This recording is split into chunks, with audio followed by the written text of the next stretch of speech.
This is a regular meeting of the CRA. Time shows 4:33. So we'll go ahead and have a pledge of allegiance, and then we'll go ahead and start that.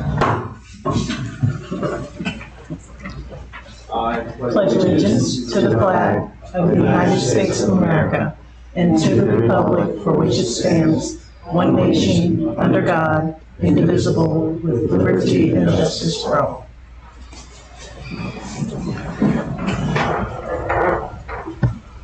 All right, so we're on to item 3A. So approval of the March 28th meeting minutes. Mr. Chair, or Mr. Vice Chair, just to let you know, Commissioner Spradley informed me he got stuck in court. He is on his way. Should be about 5 minutes or so. Okay. Does anybody have any questions about consent agenda? Make a motion to approve. Well, no, I didn't. Out of minutes, of March 28th. The tax rate, Commissioner Value will approve, motion to approve the minutes. It says, that all lights would be white, it should be that all blacks would be under. The second line. I'm not. In which item? The Talking about minutes. 3A, which is the only item on the consent agenda. Oh, yeah. So you were talking about. Yeah, to clarify, in your packet, it's on page 3. Thank you. The second line. Commissioner Mealy indicated that Commissioner Bauhumer to approve resolution 2024-13 with the condition that all the lights be white. And I believe the correct thing was all the lights be amber. No, these are the 4 replacements, correct? Correct, no. So they all need to be white. Mm-hmm. But they're not A1A. There's decorative lights such as over here. Next to They're all Mr. inland, so they should be white. Oh, okay, sorry.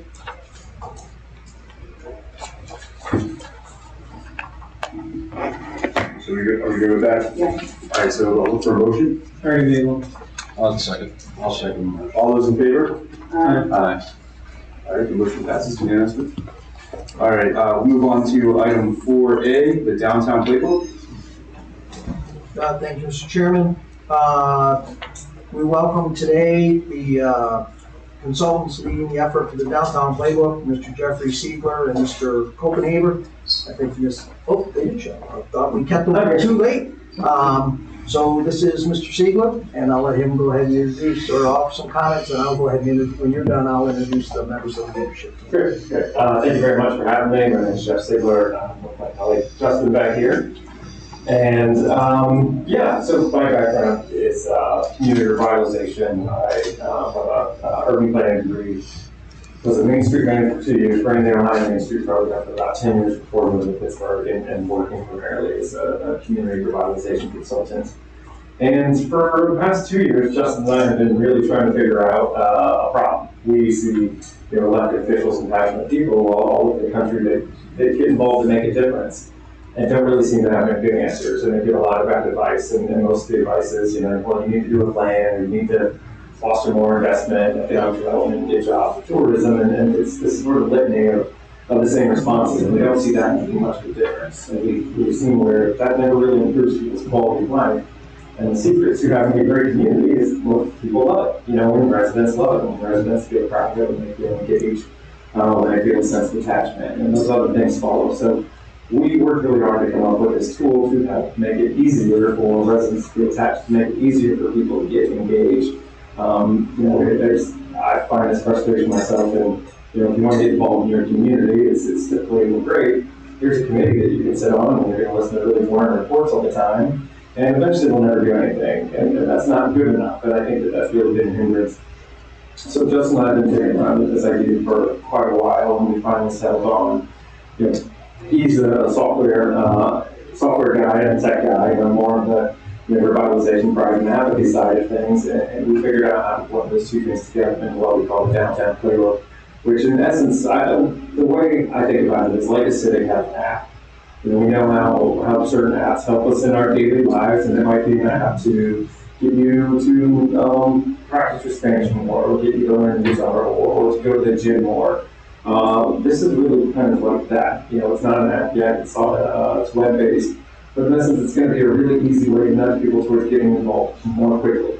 So anybody that becomes part of that civic pride, the downtown playbook team, is going to have access to this dashboard where you can see, here's what we're working on, here's what we're doing, here's the types of project, here's the social event, and it breaks down in 4 areas. It's aesthetics. How do we always work on aesthetics? Like every community will benefit from getting more attractive. Everybody can, aesthetics matter incredibly to the community and how people relate to it, and whether or not they're proud of their community, feel a sense of shame. They're social, and whether or not people feel connected or isolated. And isolation is an epidemic. And people, not everybody wants to be home, alone scrolling and watching Netflix. People need to get connected and hang out with one another and not feel that isolation. And this is a tool to make that easier, so that more events happen. People have it easier when they get together. It's also about changing attitude. We certainly heard Facebook come up quite a few times today, and what in the city force that's becoming so many communities, because it's just a place for negativity. So that has to be counterbalanced with an effort put towards improving the attitude of the community. How do we counterbalance that negativity with the optimism that most people have? And there's a fourth point that some local. How do we increase local ownership? Which sounds as already like that's something that's very ingrained here. A lot of communities we work with, there's so much of the real estate commerce is that they're owned out of town, so that might not be big as a push. But so we've come up with this as a really easy way, I think, to a simplified way for people that want to get involved in the community to do it, to go from, I'd like to help, to actually helping in a very short order, which currently I don't know, that's not usually the case in other places. And, we're going to try to gamify it a little bit. The good apps kind of nudge people towards better decisions, nudge people towards, going to the gym or practicing Spanish. So we're going to kind of use some of the tools that we've learned from, successful apps and other companies and plug that in at a civic level to see if we can get more people to take part. So, ideally, there's going to be hundreds, maybe even more, people that are going to be involved in this, that are all civic minded, that want to work together to make their community a better place. And initially we wanted to try to benchmark what all the things we wanted to work on, and we realized that the most simple way to do it is if somebody is donating time to making the community more attractive, it's getting better. It doesn't necessarily always matter what you do at the gym. It's just the fact that you go means that you are getting healthier. So we really simplified it. We kind of stripped this down as easy as a way to understand. To make it simple to that point, it was more complicated when we started, and we've made it much more simple. So much so that we were reducing the price of it from $20,000 to $12,000. So a nice savings to the municipality hopefully. And I think that's kind of it. So this is our first one. This is you all are willing to test community. But I'm very, very excited. Our expectations of a lot of communities are going to want to have a tool to get it easier to get involved. There's something that you can track that shows you're getting better. A lot of frustration with the plan. You spend $60,000 to $100,000 in the plan, and it's a 300-page document that may or may not get used, but ultimately it's something that doesn't really involve everybody in town. And this is going to be a way that anybody that feels like they want to get involved can, and makes that very simple. So I think that's a decent summation of it, and Justin, unless you think I missed something. So then I'm happy to turn it over to Dale or answer any questions.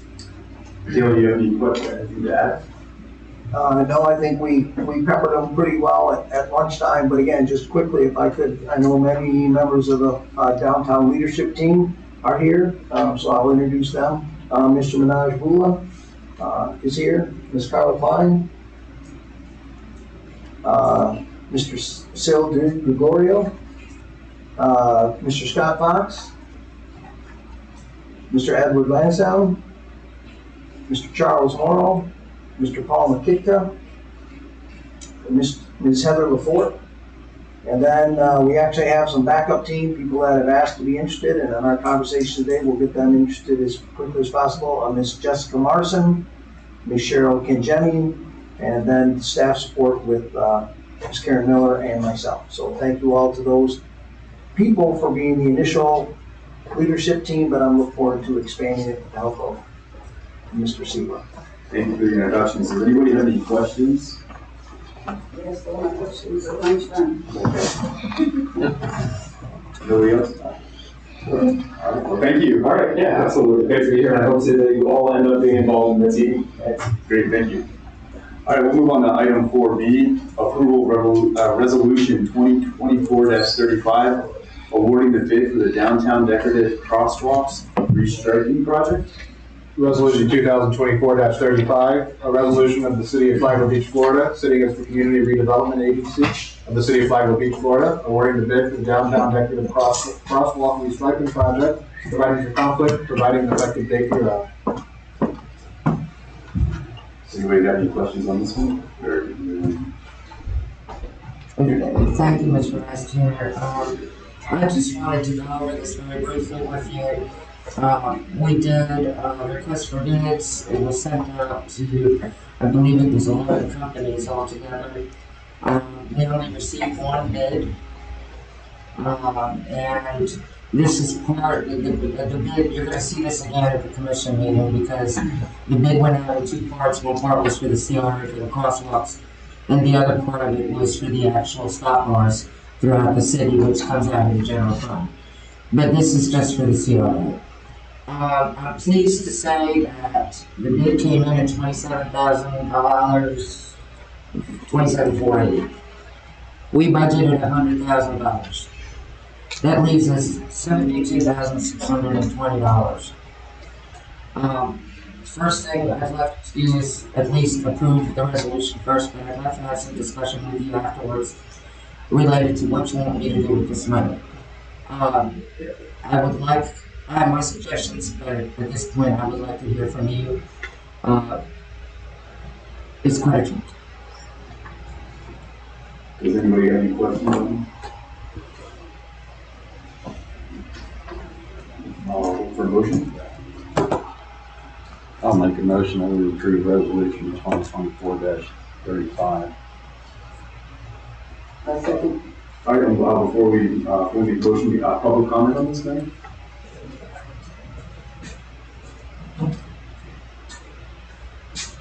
Yeah, so the relatively substantial.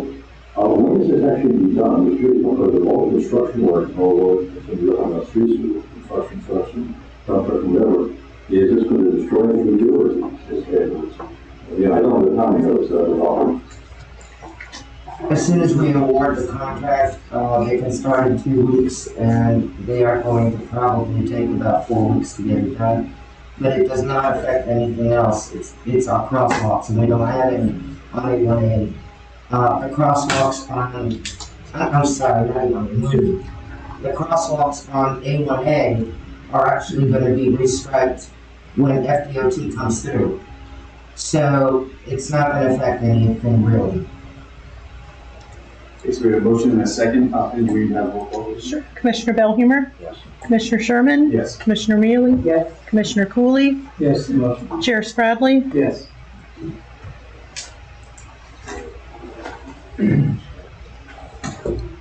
Okay, so we'll go ahead and move on to item 4B, approving agreement with the, oh, excuse me, I'm sorry, I'm looking at the wrong.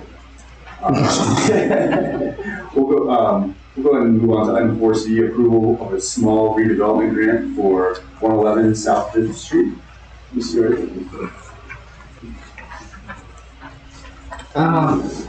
If you recall, this was 2022. They came to us and asked us for a CRA grant to do pavers and beautify the front yard of this particular address, and they did a fantastic job. Since then, they wanted to build a deck on top of their line, and all of that went through all the approval process. There's a building permit that's currently active, and other repairs that need to be done. They are not asking for labor. What they are asking for is the expense has become burdensome, and they are asking for the CRA to help them with materials for what the outside needs. So those materials will add up to $11,289.68. You have two quotes to compare, and based on the granted, requirements, maximum we can give is $5,000, which is 50% of the cost of max, $5,000. So it is budgeted, and I am asking that the board approve the redevelopment grant application. Does anybody on the board have any questions for Mr. Miller? Procedure related, this project is already well on its way. We're doing an after the fact grant again, which is not, it says that we don't do that. No, none of that work has been done yet. At all. They're still building. They haven't touched anything that's in this grant. So the pieces of material that are in this are, none of that work has begun. No, none of it. That's the reason why I brought it forward. I'll make sure of that. That's my main concern. Does anybody else have any questions for Karen? No. Does anybody have questions for the applicant? Public comment? No. All right, with no public comment, I'll go ahead and look for a motion. Motion to approve small redevelopment grant for 111 South Fifth Street. Second. Any roll call for that one? No. All those in favor say aye. Aye. The motion passes unanimously. Karen, you want to take the motion?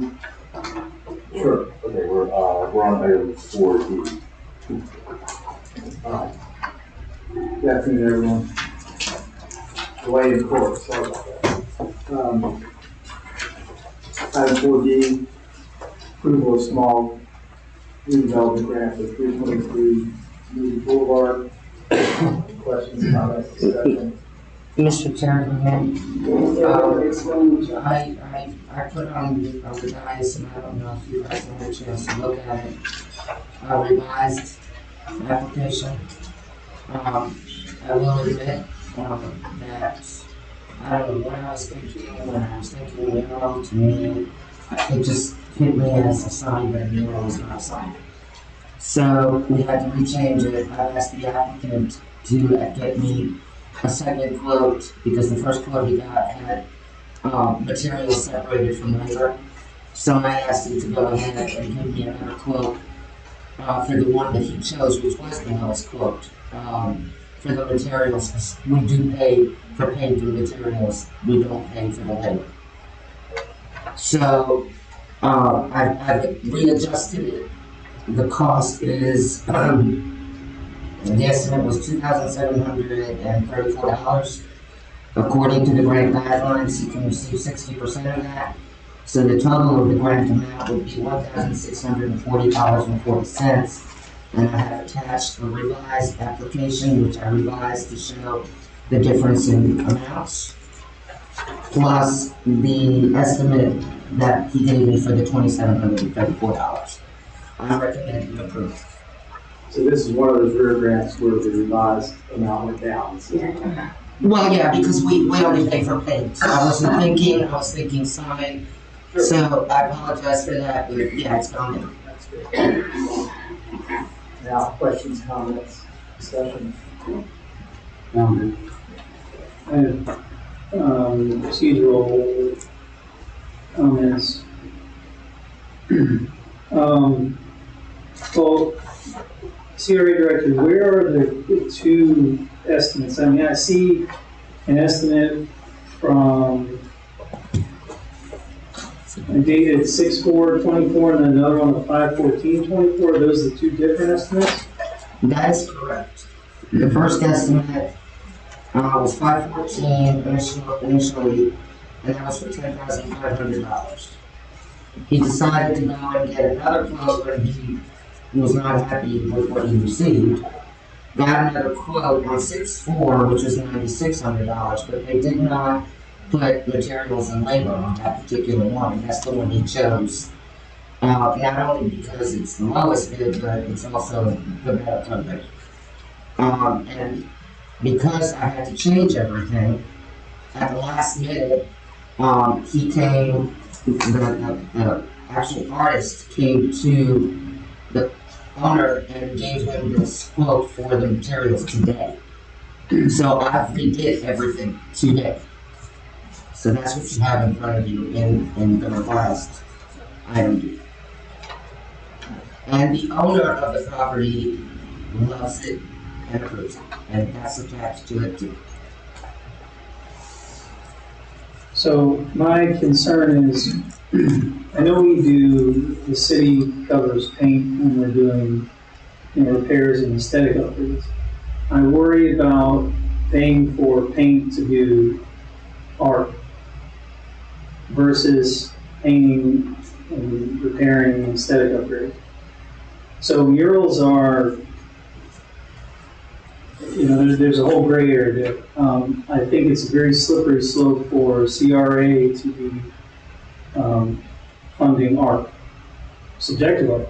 So one could say these are great looking pictures, right? What's going to come next week that the city would be asked to pay for? And this is one of the things we talked about for years when we talked about murals and just the approval process and all that. Because you can't say I like this or I don't like this. And you can't have that type of subjective argument. Or, when you look at what is the purpose of CRA grants, I would argue a CRA grant is not for art. CRA grant is to pay for, repairs that people are doing. And it's not that I have an issue with this project, I have an issue with whatever future projects are going to come that this would set the precedent for.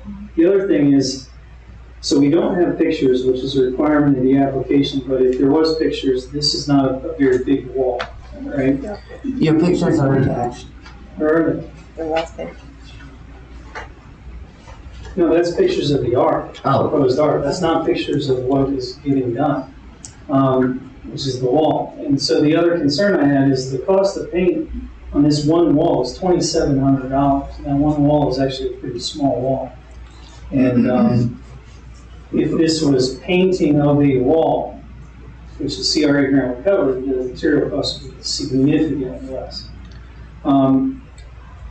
So those are my concerns. I worry that CRA approving subjective artwork is something that I don't know if it's a good idea that CRA should be doing. Mr. Chairman, if I may clarify. Sure. This is not just one wall, it's 4 walls, 4 murals.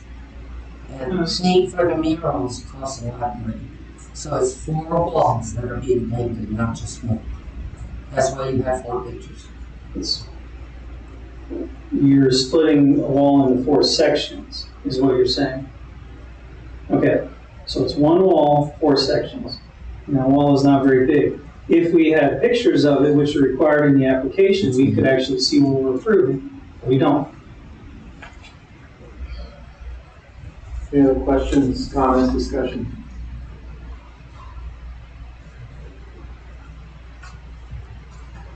I understand Commissioner Cooley's concerns. I have a little different opinion. I mean, when I look at it, virtually everything that comes before us in the CRA is going to have some element of being subjective. And I mean, calling it art, I don't think changes that. My thought is that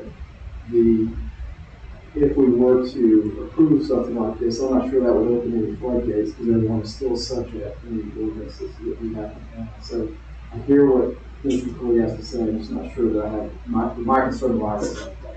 That's all. Anyone else? All right, public comment. Anyone wish to speak on this item on the agenda?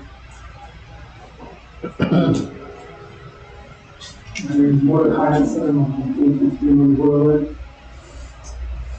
is concerned, the artwork is, we don't ask the artist to get an estimate. We really want to expose it to me because I was thinking it's going to try to reflect about the cost and how we agreed to do the project. Never print, we have no idea how expensive is this if you want to do this for 20 years and to put a code on the whole building, complete the whole building. It's not a wall. Every section is between $3,000 to $4,000. I'm already $20,000 into it. I hope I do the best for this town. I'm happy regardless with it or without it. It's for us. It's for people who come from the bridge and look at it, beautiful. I think everybody's opinion until now I never got one single negative opinion. The people who live in this town can thank me 100 times. And it's wonderful. I'm happy that people come from the church and you're going to see something beautiful. We've got it. Don't forget what used to be there. For how many years? It was looking like, you know what it was like. So, I'm going to keep on investing. I'm going to do the flower pots. I'm going to put my sign. I'm going to keep on going. If my back of my building is ever a little bit trailer or something, I'm going to keep on fixing and making it 10 times better. It makes me happy. And if it makes other people happy, I'll be more than happy to do more. That's about it. And thank you. Anyone else for public comment on this item? Seeing none, we'll close public comment, bring it back to the board. Is there a motion? I make a motion to approve small redevelopment, Route 23 moving over. Is there a second? I'll second the motion. Okay, motion is second, all in favor? Aye. All opposed? Opposed. That and opposed? Yeah. Okay. Motion carries 4-1. All right, item E, staff comments or updates. Thank you, Mr. Chair. I gave you a summary in a memo, describing exactly what I've been doing, what projects I'm working on, and that kind of thing, and status on each one of them. If you have any questions on them, I will be glad to answer any of them. I know that the city manager also has some updates that he needs to bring to you, so yes, ma'am. I want everything to Oh, no, I just wanted to mention, I did mention earlier that the amount of money that we're saving from the crosswalks, I really would like to get some direction from you. I can give you my opinion. I know that 2 of the green lights have had to come down because of, that are next to the hotel, have had to come down because of the relocation of the water pipe, water main, and they have to be replaced. I mean, they don't work. So, we have others in the city that have to be replaced. In my opinion, I'm just giving you my opinion. To me, that's the biggest priority, is to get the safety of the public. And if we can get some more lights this year, each light costs about $5,500. $5,575 exactly. That's the light and the fixtures. And I would have to put it out to bid. No, that's not installed.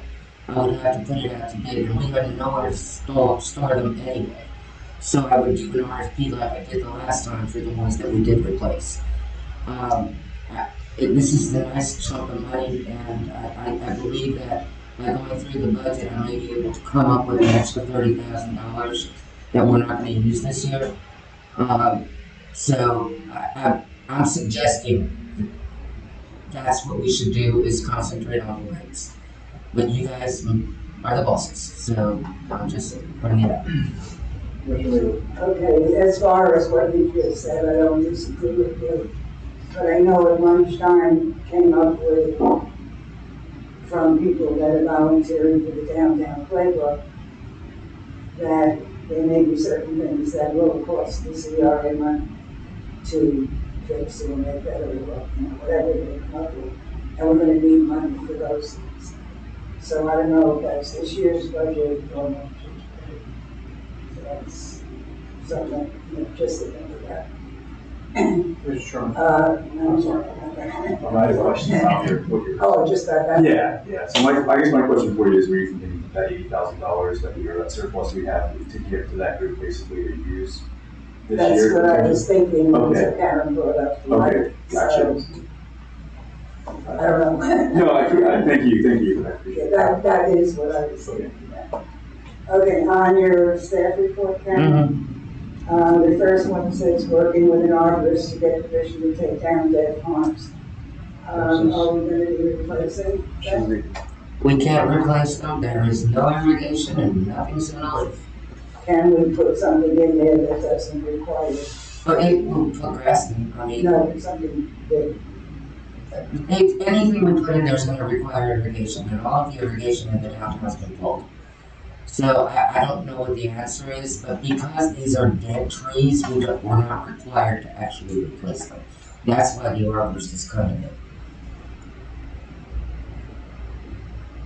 well, I don't like dead palms, but I do want trees in the CRA, so there's someone else's one. We could put irrigation back, that's another thing we could put money into. Is the irrigation gone or is it just turned off? No, they yanked it all out, and they also took 3 of the irrigation meters out. The other irrigation meters are still there, we just need to get them hooked up with irrigation material. Yeah, that would help. You know what I'm saying? I thought you just turned it off. No, ma'am, everything was pulled up. Well, that's something I would like to see. I don't know how the rest of it. Where could we have the kayak launching with on? Are we creating a lake? No, you've got that area, no offense, where Mr. Buffingham's father used to fish, it still does, or Mr. Buffingham's does. Pepper Sound. It's across from the tennis courts and the parking lot. There's a spot there that goes down to the canal. And there's other ideas too, that we could expand, I mean, that area for, maybe, whatever, just ideas that Find would probably fund. So I'm just looking into things. Okay, I like the idea, but I was trying to picture where's the water in the black water. Oh yeah, by tennis courts.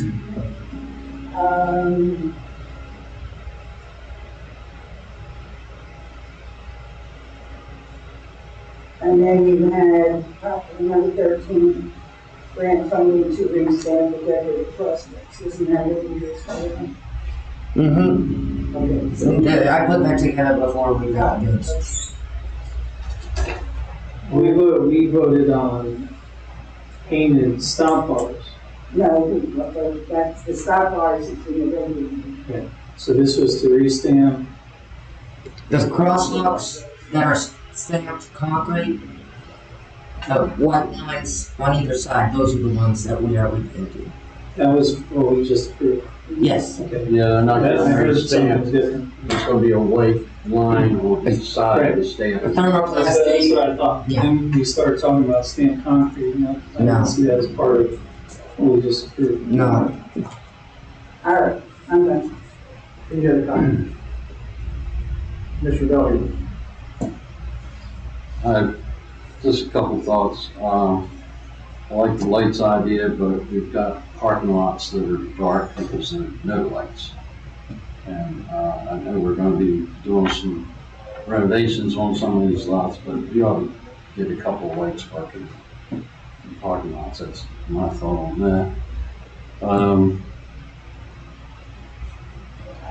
I'm thinking, we walk into our portico out here in City Hall, and we got 2 of the ugliest benches I've ever seen. We've got 1 new garbage can and a couple tippy carts. We're getting ready to paint the buildings, as far as I understand. And we can't leave those benches there. When we paint the place. Get some nice, decent benches and replace them. during the painting project. I would offer that as a suggestion. And another suggestion would be, as long as you're getting benches, get a couple benches for the gazebo at Red Vine Park that are missing, and have been missing for years. Anything else? Mr. Cooley? A lot of these topics we're covering they really belong in budgeting discussion. Right. And I would just kind of throw it out, I'm sure everybody already has it in mind, but this last year seems to be very kind of almost impromptu or herky-jerky is how things in the CRA are being addressed that there's a lot of this wasn't budgeted but needs done type discussions. So going in the budget, we need to have a really comprehensive list of here's what needs fixed, here's potential budget items so we can go into the next fiscal year with a plan, so we're not every one of these meetings having a discussion of, hey, all this stuff is broken. Was it budget? No. And then we get into the question of where do we get money from, or do we have money? It doesn't really seem to move the needle. Let me just say, I agree with what you said, but I think in fairness to Erin, this memo is on current projects that she's working on. But yet we're talking to her about what she needs to be doing, which is fine, but that's what you're talking about. That's separate from what this is. This is just what I'm doing right now, all right? Well, to the point, the light discussion, there's a bunch of lights that weren't budgeted that we're asking about getting replaced, and that's where it gets. But she's using money that isn't. That's what I'd like to clarify. From This is already Chair. budgeted money. Okay, It's the not money is there. to stop those. Okay, the money's there. You earmarked it for something, but that something came in less. There is nothing to stop y'all from spending that money on something else that's needed because it's still in the budget. It's just a matter of changing line items within the budget. You're not adding to the budget. And the money in the CRA has to be spent. It's not like the general fund, where you find savings and you can just throw them back. The money in the CRA has to be spent, and if we have money that was budgeted for a project, and it came in under, and we have an extra pot of money, you as the CRA board have the right to tell me what to spend that money on. You can also tell me to just leave it alone and let it go to fund balance. But then we're back to square one, nothing gets done. So that's what I'm trying to say. Yeah, there's a lot of things that need to be done. If we get the lights, we can make the parking lots a priority. You follow what I'm saying? I'm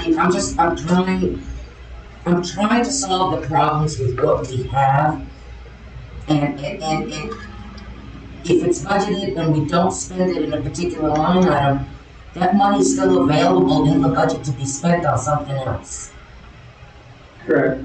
And there's also not much money in this year, as we found with many projects, which is why it needs to be planned and prioritized about how it's going to be spent. For instance, if you spend money on lights, you might potentially not be able to do things with the parking lot, so we're talking about things like that. There was a budget error that happened this year that created a windfall. But there has been no planning on what is the best way to go about utilizing that money. So that's my whole point. That's why it needs to be a budgeting discussion versus just, do we want to fix lights? Well, then we can burn that money up when we potentially could have spent it on something else. My only thing is that we really need to have a bigger discussion on this.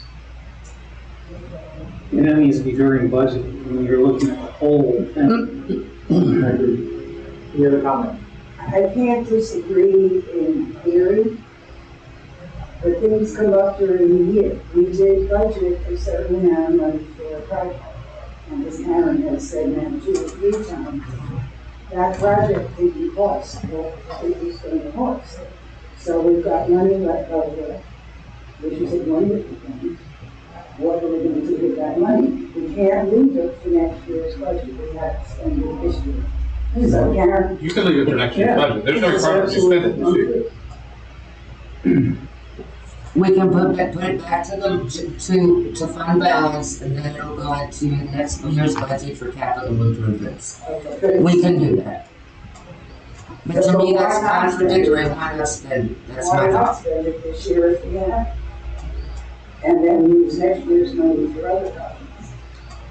We did budget, if you look at the budget there, so I did look at a couple of these things to see what was in the budget, and it was very specific about certain things.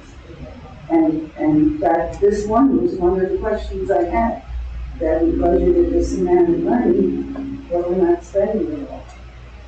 I had that same question, what can we do with it? So let's tell our director what we want her to do with it. So when she sits there and says, I don't know what the board wants me to do.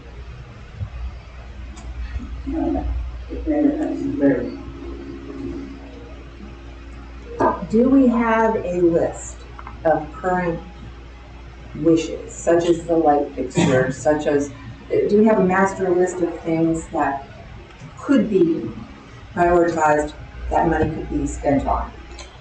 There is a list that, there is a list that was provided prior to your term. I can provide that to you.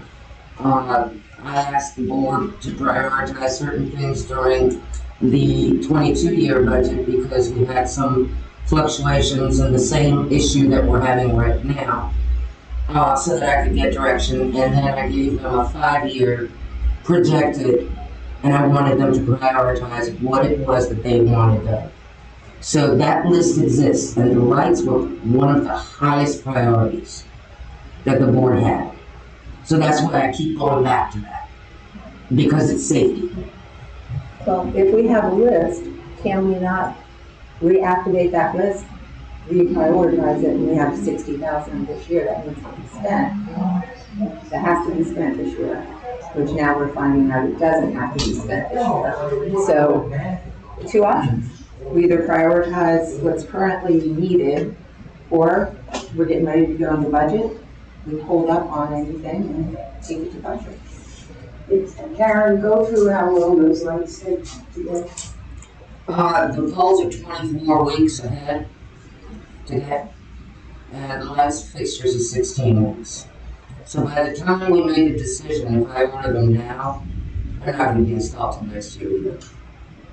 So, I mean, it's a matter of, you know, if we finish with budget in October 1, I'm told, buy as many lights as you can. We need 37 of them to be replaced in the downtown. That includes the parking lots. Okay, if you tell me buy 37 lights with whatever we have left over, if I have enough money and put it out to bid, that's what I'm going to do immediately as of October 1. But understand, it takes that long for them to get here. So that's also something to consider. And by the same token, Commissioner Mealy, I like what you said about whether, you know, this committee, stakeholder committee, may come up with things that we can fix right away. But the same argument goes back to it. If it's not budgeted, where's it gonna come from? So that's what I'm saying, I have to get direction from you. Commissioner Bellamy. Yeah, I kind of like what the point that Eric's making, and we're not far off from that process. We could take this money and bundle it with new money and get more lights done, and do it all at one time as opposed to separate deals. Just save a couple bucks for patches. I don't have money for it right now. Sorry, it's not budget. Any other comment? No, I mean, we're a month off of our budget discussions. Yeah. So we don't need to make off the cuff, Right. decisions right now. And I appreciate that, so that's exactly the direction I'm gonna take. I'm not gonna use it for anything, it'll go back into the fund balance, and I will consider that as part of something that we can do during the budgeting, so that at least I know how much, I have a really good idea of how much we're gonna put back in fund balance, that we can take back out to go ahead and do some of those capital projects. All right, we'll open this up for public comment. And you have public comment on items not on the agenda today. Seeing none, we'll close public comment. Is there a motion? Mr. Chair, I believe the city manager is on the tape. Thank you, Ms. Miller. You were provided copies of the conceptual sketches for the parking lots. Right now, this is for discussion purposes only. There are 2 sketches for the North 4th Street parking lot as well as the South 8th Street parking lot. Staff will continue to review those parking lots. Like to do some value engineering, but I appreciate you looking those over and offering the comments you have to share with staff so we can figure out what to do and what to put in the next year's budget is. Just all talk about. Now or? No, definitely not now. That would be an agenda item or part of the budget discussion, yes. But please look it over, share your comments with Ms. Miller or myself. If you would like to move forward, this is one of the priorities that we're going to staff to seek out.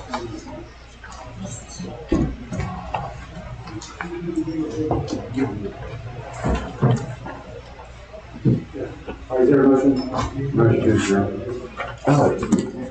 Who seconded that? I'm sorry. I did. Thank you. Please adjourn, we'll reconvene after the regular meeting.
On Thursday, June 27th.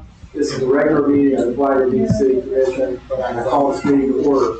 As we begin, the meeting will continue until all of the agenda items are complete. I'd like to begin by asking Commissioner Sherman to lead us in the Pledge of Allegiance. They will remain standing for a moment of silence to honor veterans, members of the armed forces, and first responders. Pledge allegiance to the flag of the United States of America and to the republic for which it stands, one nation, under God, indivisible, with liberty and justice for all.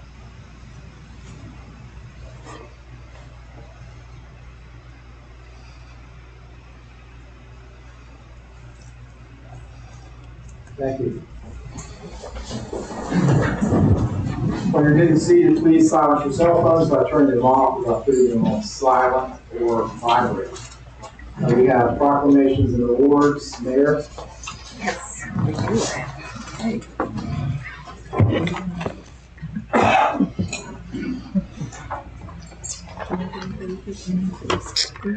I don't believe so.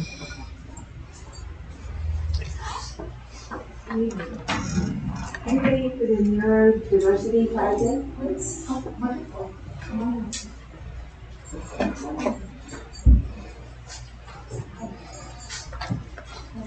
Neurodiversity Pride Day proclamation.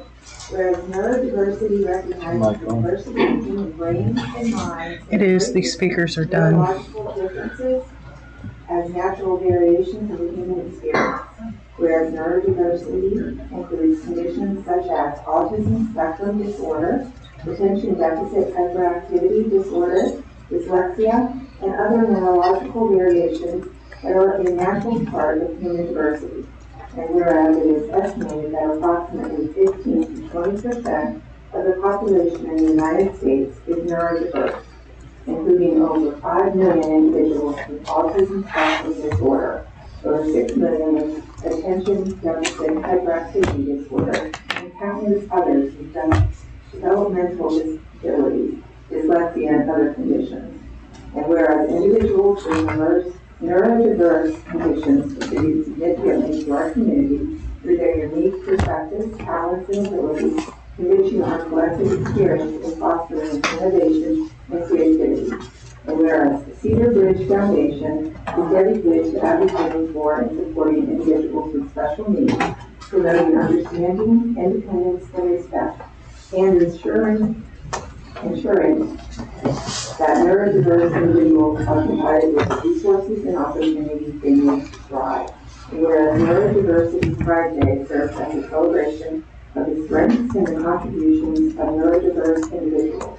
A day to promote awareness, acceptance, and inclusion, and an opportunity to challenge stereotypes and misconceptions about neurological differences. And it is essential to recognize and honor the importance of inclusivity and diversity in our community, and to work towards creating a world where all individuals, regardless of their neurological differences, are empowered and valued. Now therefore, I, Patty King, Mayor of Flagler Beach, do hereby proclaim June 16th as Neurodiversity Pride Day in Flagler Beach. I encourage all residents to join me in celebrating the contributions of neurodiverse individuals, promoting understanding and acceptance, and fostering an inclusive community where everyone can achieve their fullest potential.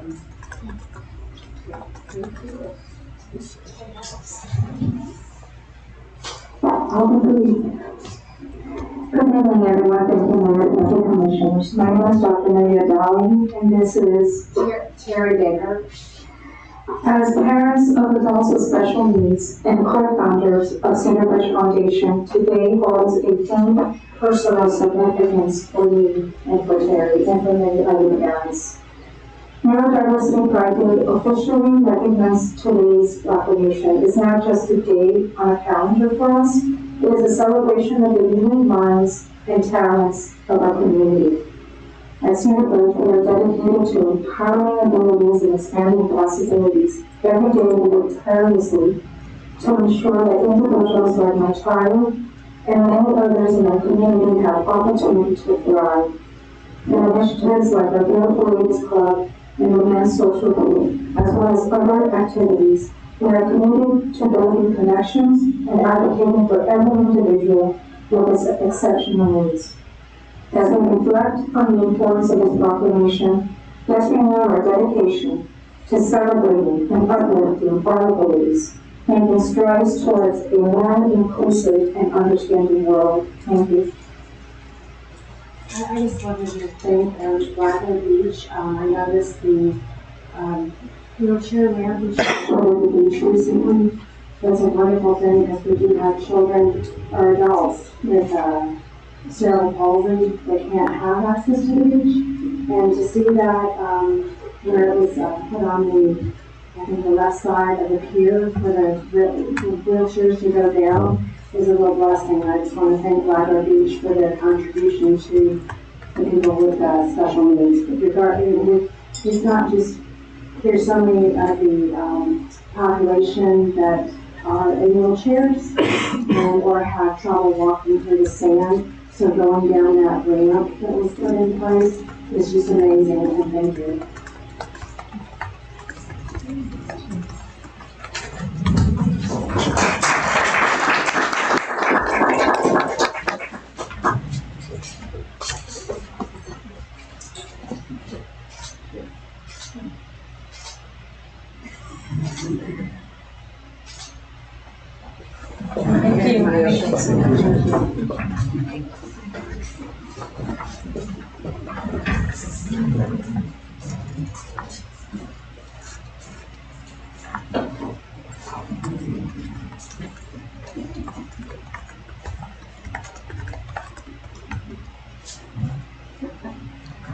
Proclamation recognizing Carla Klein, the hometown beach hero. Whereas we think about our community, a few individuals stand out for their care, their contributions, their visions, which have made Flagler Beach a fine place to live. Whereas one of our citizens, Carla Klein, is such an individual, one who is a true leader in our community, known for her local business application, her civic engagement, and her environmental activities. And whereas Carla Klein is very instrumental in developing a grassroots effort to effect change by encouraging community members to contribute to a GoFundMe effort for the dune restoration project to secure easements for the city of Flagler Beach. And whereas Carla Klein is a founding member of the Flagler Beach All-Stars, a group of locals who recruit volunteers and meet monthly to conduct the beach cleanup, working to preserve the beauty of our beach. And whereas Carla Klein gave us the local slogan, "Don't make me cross the bridge."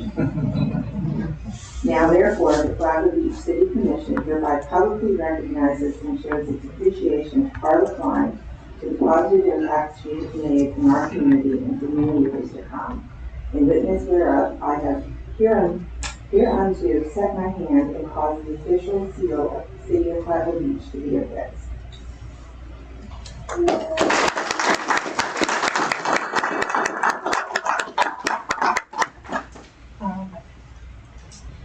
I would like to say thank you to everybody. I had no idea this was happening. I thought I was just here to see a meeting and be a part of the little branding project that we're doing to make Flagler Beach even better.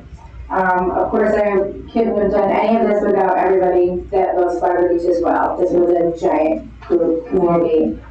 It reached farther than Flagler. It went far and wide for people that really just love our town. So, yeah, I just want to say thank you to everybody, for all the people that are here to appreciate this town and want it to be better. And, yeah, thank you.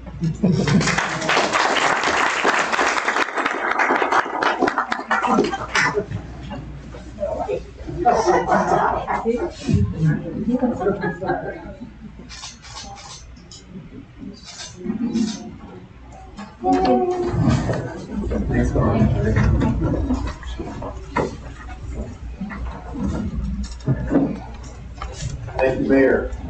All right, item 6. Do we have any deletions or changes to the agenda? Anyone? All right. Item 5, consent agenda. Let's see.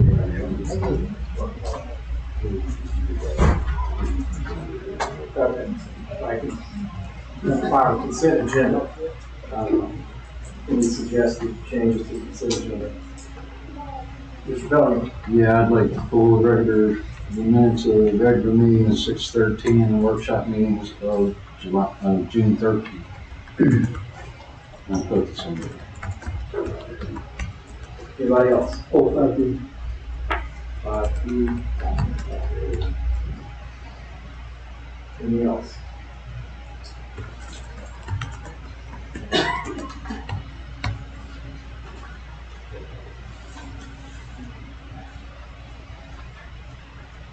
All right, so with that,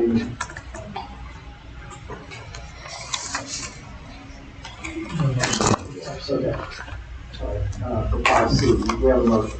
And I think the meeting of June 4th, minutes of June 4th too, were not full. Okay. So the consent agenda now consists of the June 4th meeting minutes and item 5C. I'll make the motion we approve. I did have some questions on, June 4th also. Right, All of five, okay. no, 5C. 5C. Okay. Did you have, so June 4th is still there then? Yes. Okay. I'll make a motion we approve the minutes of June 4th. Second. All in favor? Aye. Motion carries unanimously. All right, so with that, it's all 6.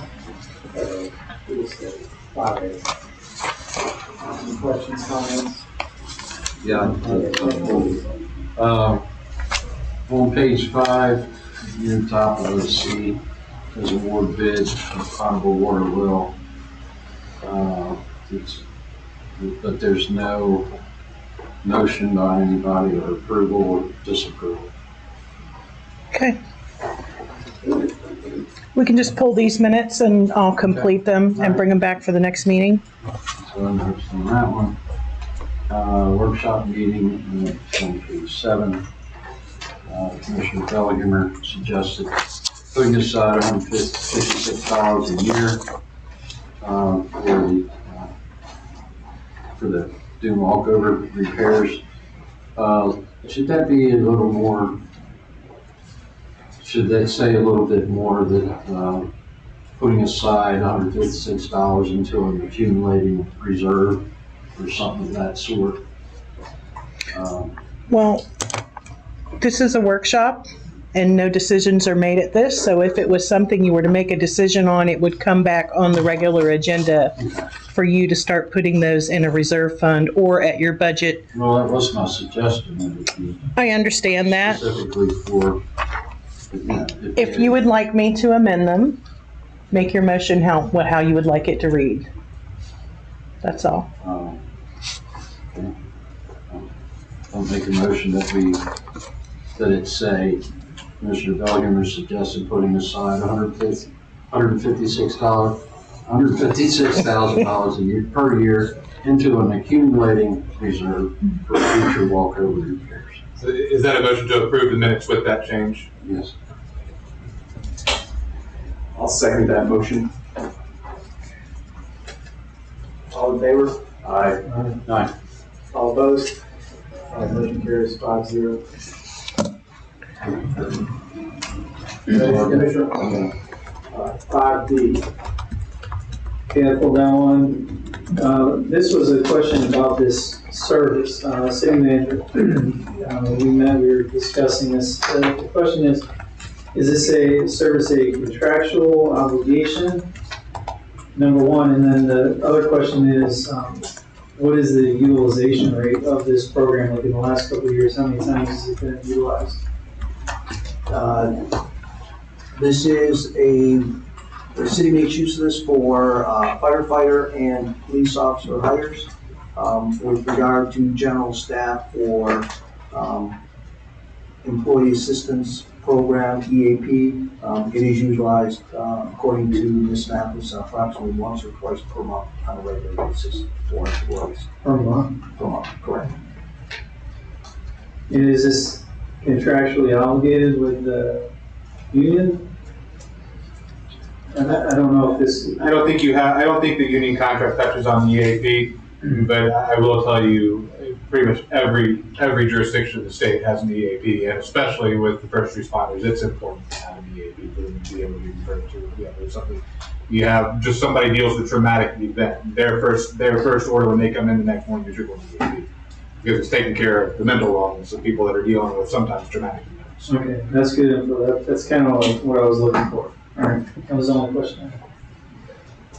Anybody else on, item 5B? Oh, just a little bit more clarification.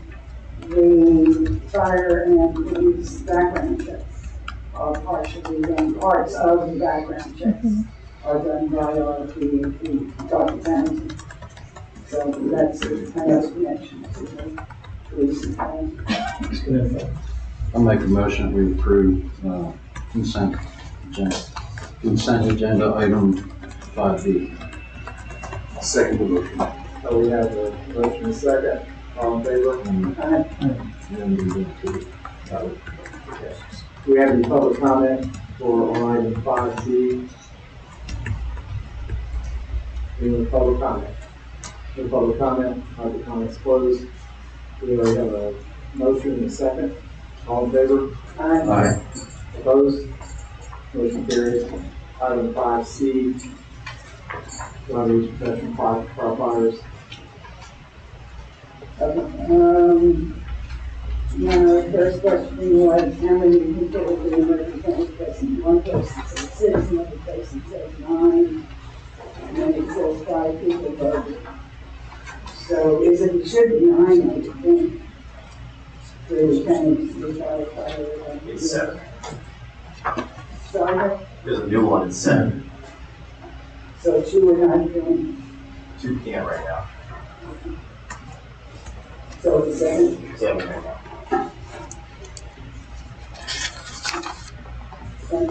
City attorney, that's not a fixed number, this is just a. It will, but where the number plays in for our purposes is making sure that there is a majority vote. Yeah. So 6, 9, 7, 5 is still a majority of all the numbers.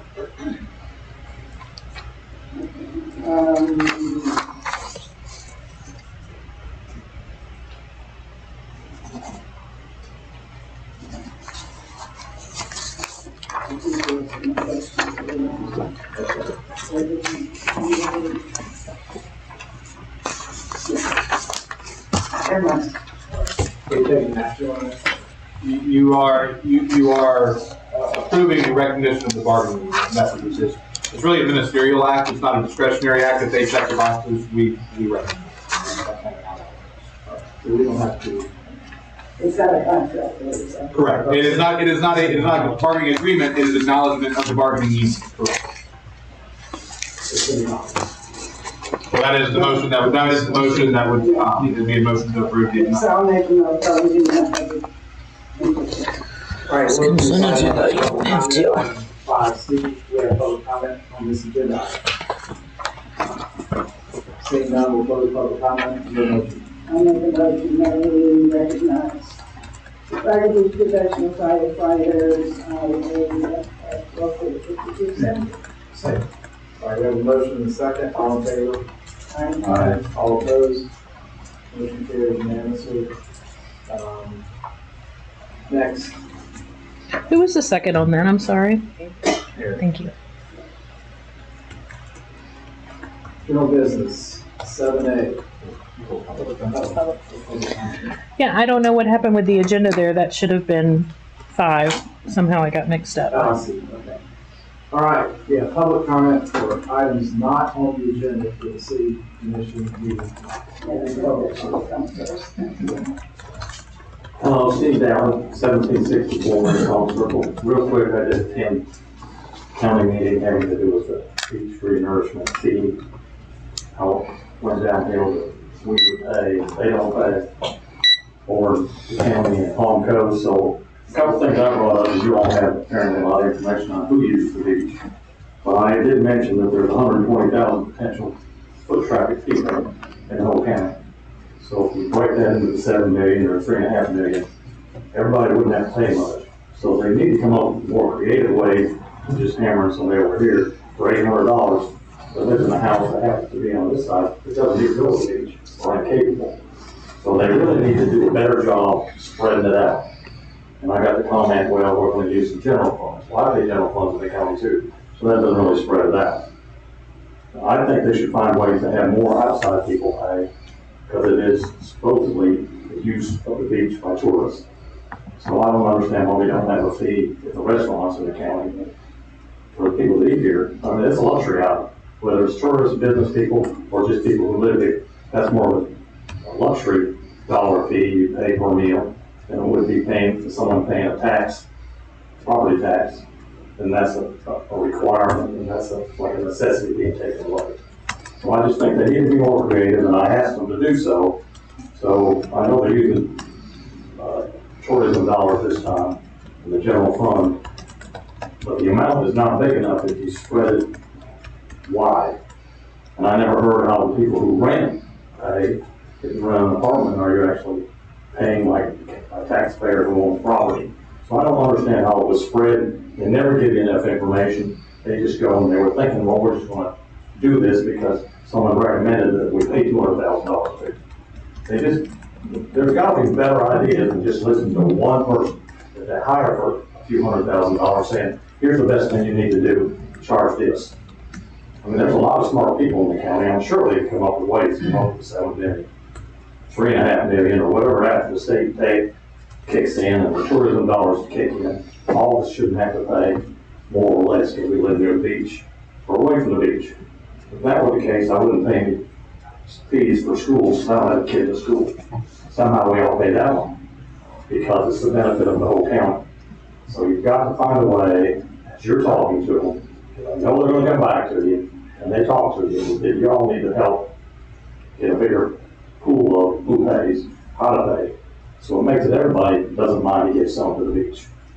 Just don't try to nail it down to a few. If that were the case, we own the beach, they don't, they can't come. If that's what they're thinking. And that's the way they were talking, I listened to them, that's what they got down to.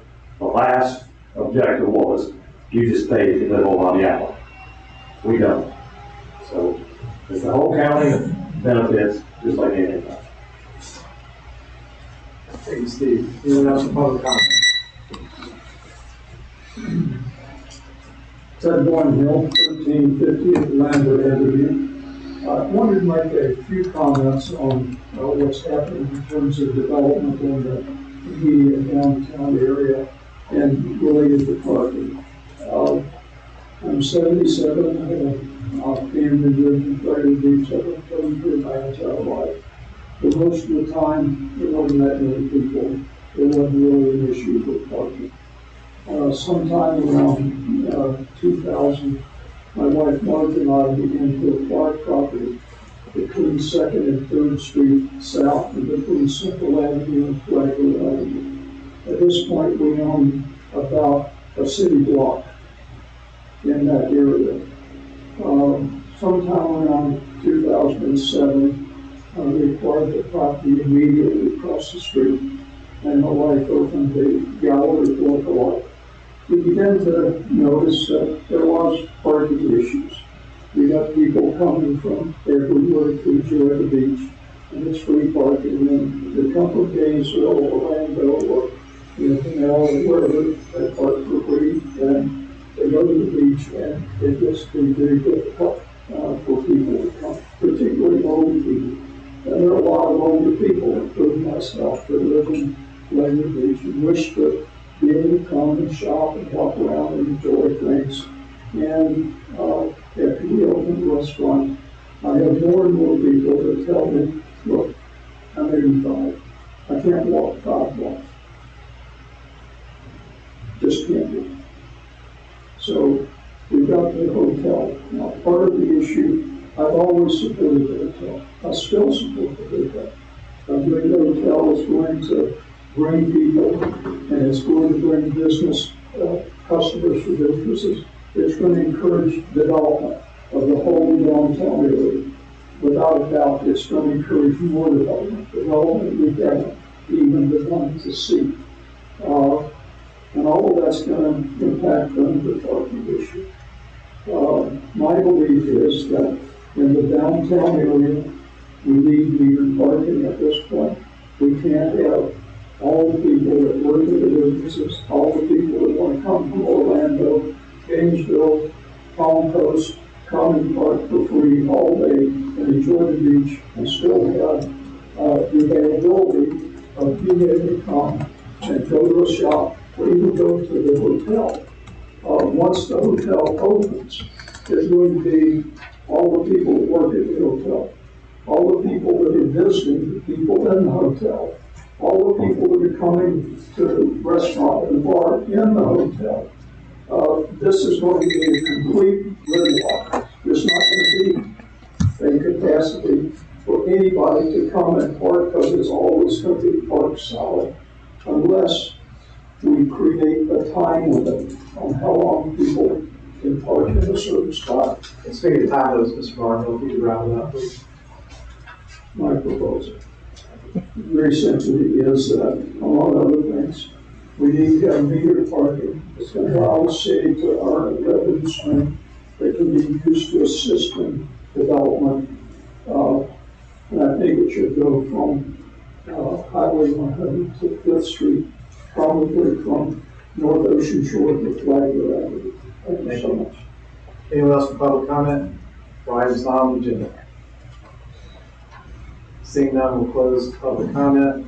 Let me just say on parking, I think everyone here's loud and clear on that, and I think that, as these projects get underway and get to completion, parking is going to rise to the top of the list of priorities. Right now, we're getting ready to be on the edge of a lot of interruption in downtown that prevents an effective parking plan from being implemented. That's my opinion. And that's everyone, I think, shares that. There's been discussion about paid parking, particularly when it comes to our neighbors' visitors. So the word's not lost. As for Mr. Dowling, yes, same thing. Everyone here, I believe, is all about wanting those costs to be properly allocated. So the voices need to be heard at the county level. We don't control what they're going to say, but we do want to have a city table. So I appreciate your comments. All right, anybody else? Just further information, we did take action last meeting and had a consensus to send a letter to county requesting a multi-municipality meeting concerning the proposed beach tax, we'll call it, for lack of a better term. Right. Very good. Anybody else? General business, 7A, resolution 2024-37. Resolution 2024-37, a resolution of the City of Flagler Beach, Florida, awarding bid number FB 24-2105, Advanced Construction, in an amount not to exceed $881,760, right for conflict and an effective date. All right, questions, comments, discussion on this item? Yeah. Mr. Chairman, again, this was presented to you at the last meeting. You did move forward with it, as was indicated when you reviewed the minutes. The city did receive a timely bid protest. Included in your packet is the original recommendation from the city's consulting engineer, the letter expressing or submitting the bid protest in full accordance and compliance with the city's policy. You also found a copy of my response rejecting the bid protest, so it is before you this evening. The applicant is invited to offer a counter rebuttal to my response. If you hear that, you can take that into consideration before considering the motion for it. Questions, comments? No.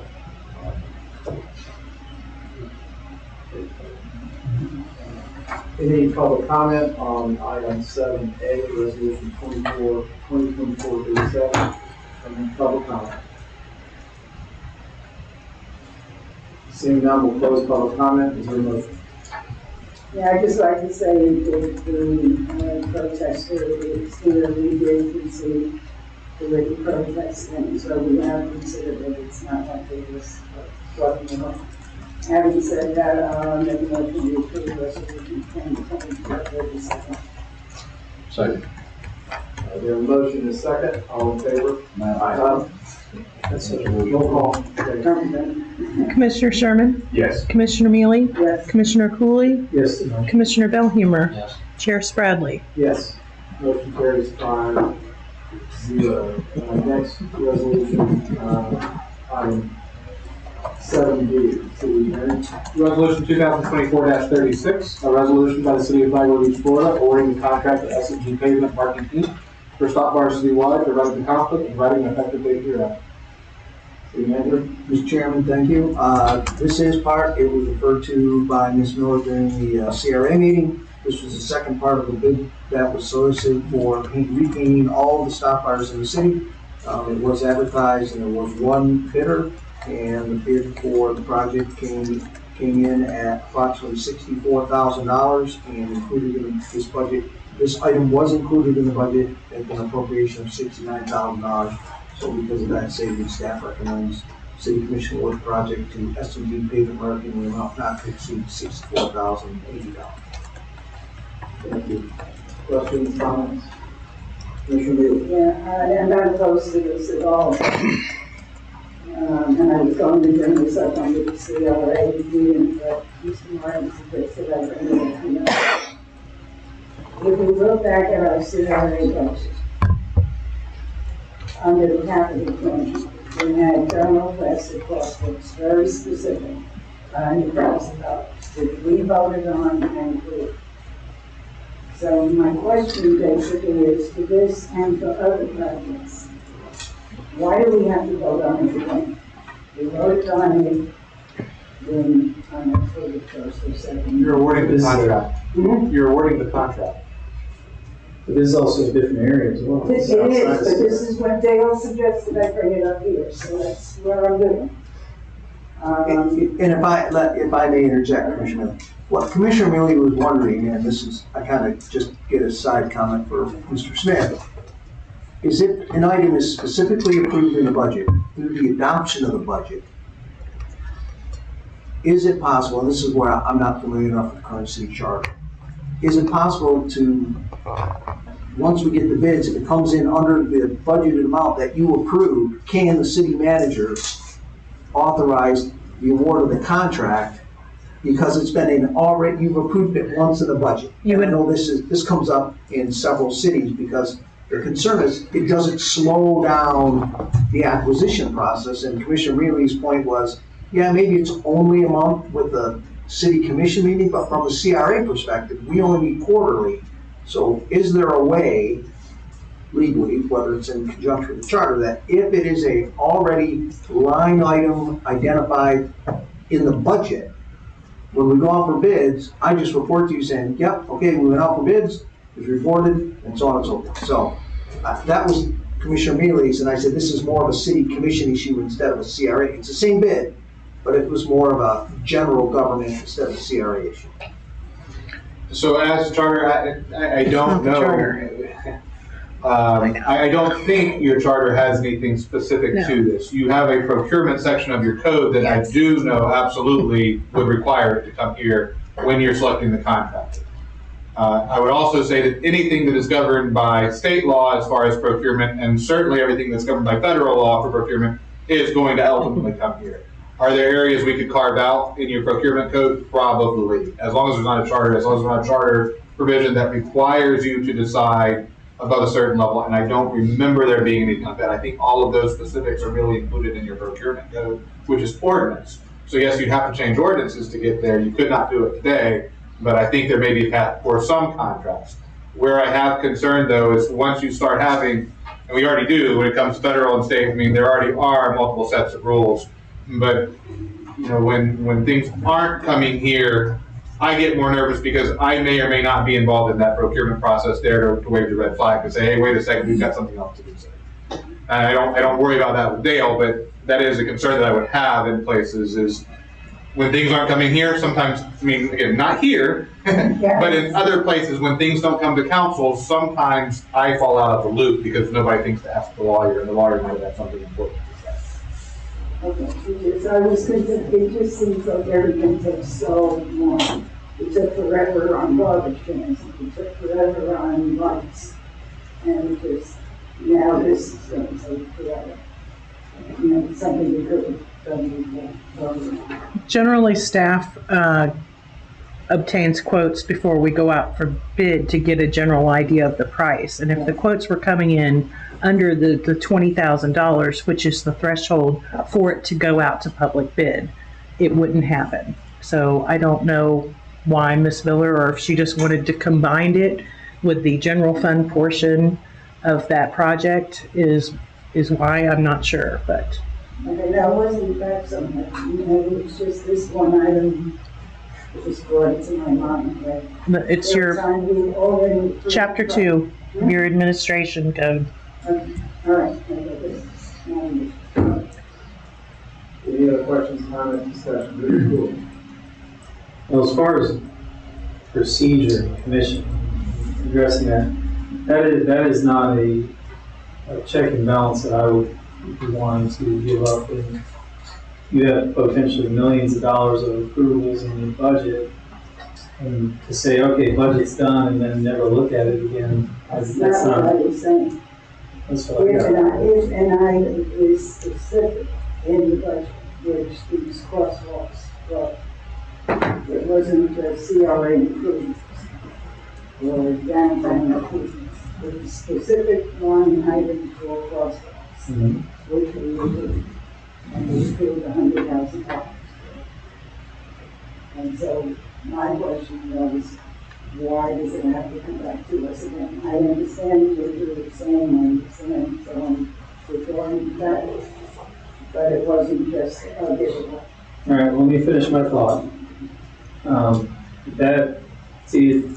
And even if it's specific, I would not, that is not a check and balance that I would be willing to give up. I just wanted to finish my thought because you jumped on it. Yeah, especially when you're saving this much money, it's under what we budgeted. Okay. May never end up being aware. All right, with that, we'll open up public comment on this agenda item. And we have a comment on item 7B on the agenda. Steve Valley, I appreciate him painting the white lines and all that stuff, because I've lived here 5 years and I tell you what, next would be to teach people to stop out. So I'm on the way to the road. I'm not sure how you're gonna get that work done. And as far as check and balance, you're right, if everybody's honest, keep it prudent. Cities have it where they award to someone they're not supposed to. That's why the lawyer's involved and you're involved.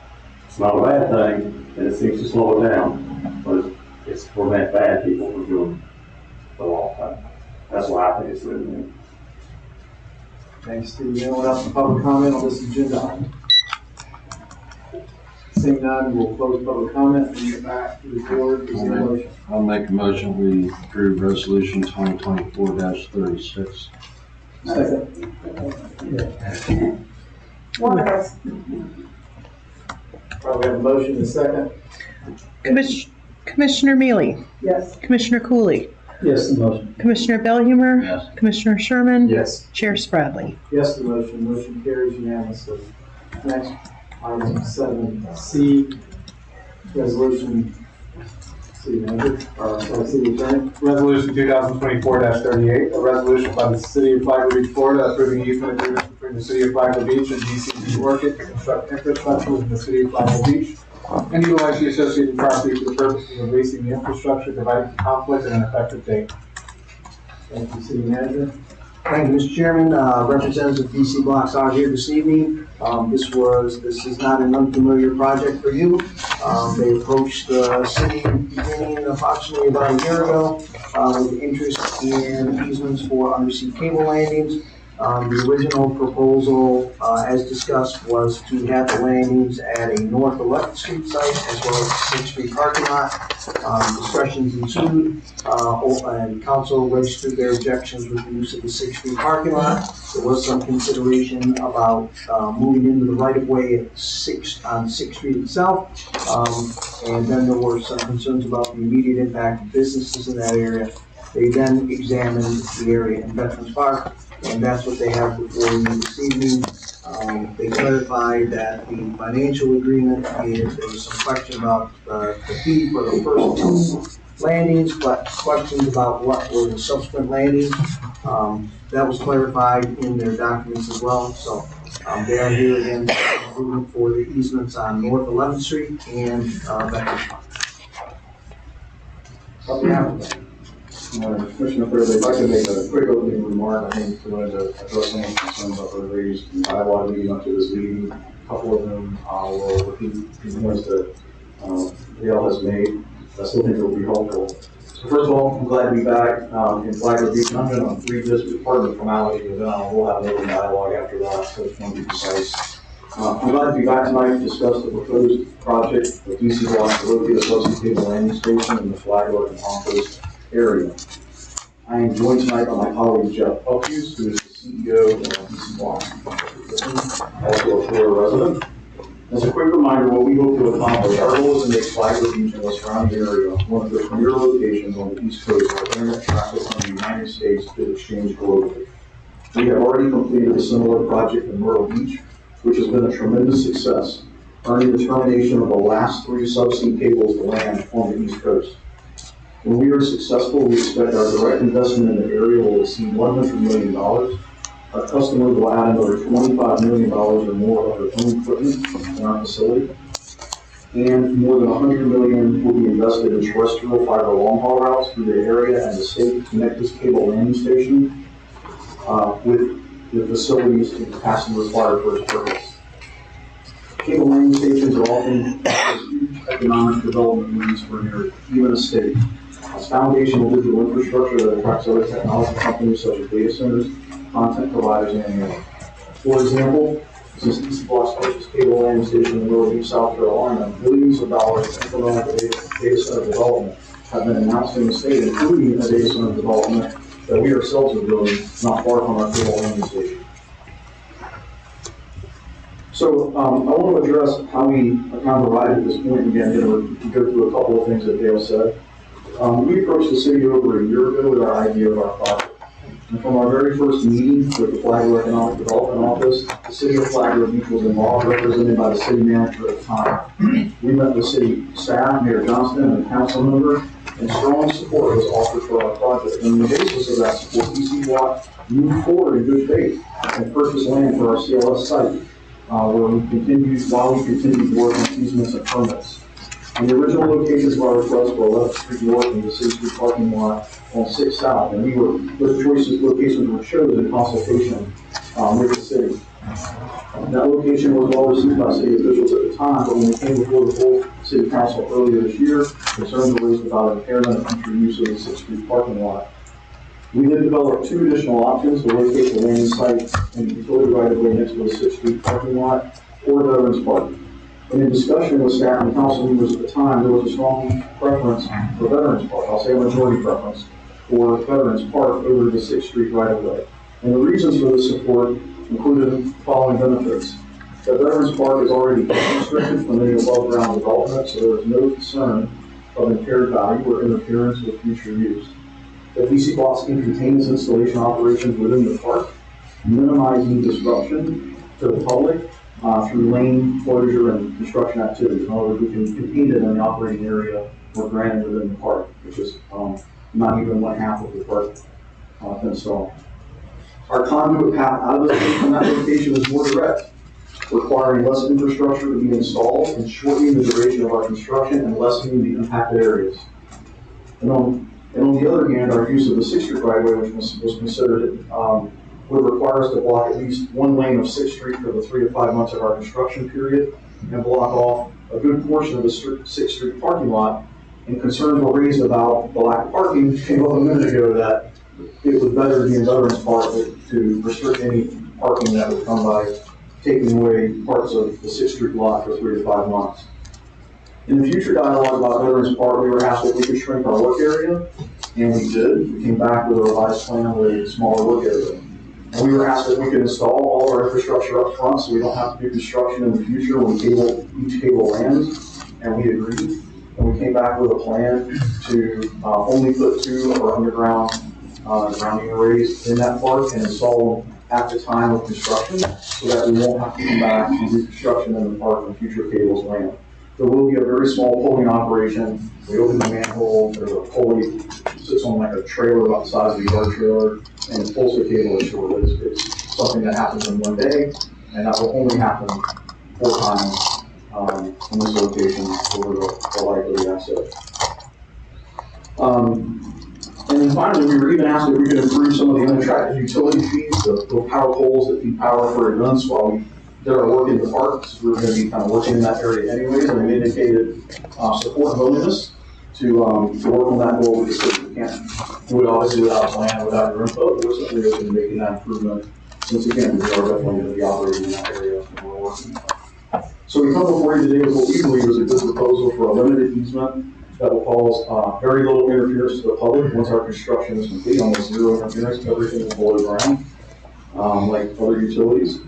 And we understand that disruption from construction can be frustrating. Our goal is to work quickly and to minimize disruption, but I don't want to gloss over, we do understand that no construction is convenient.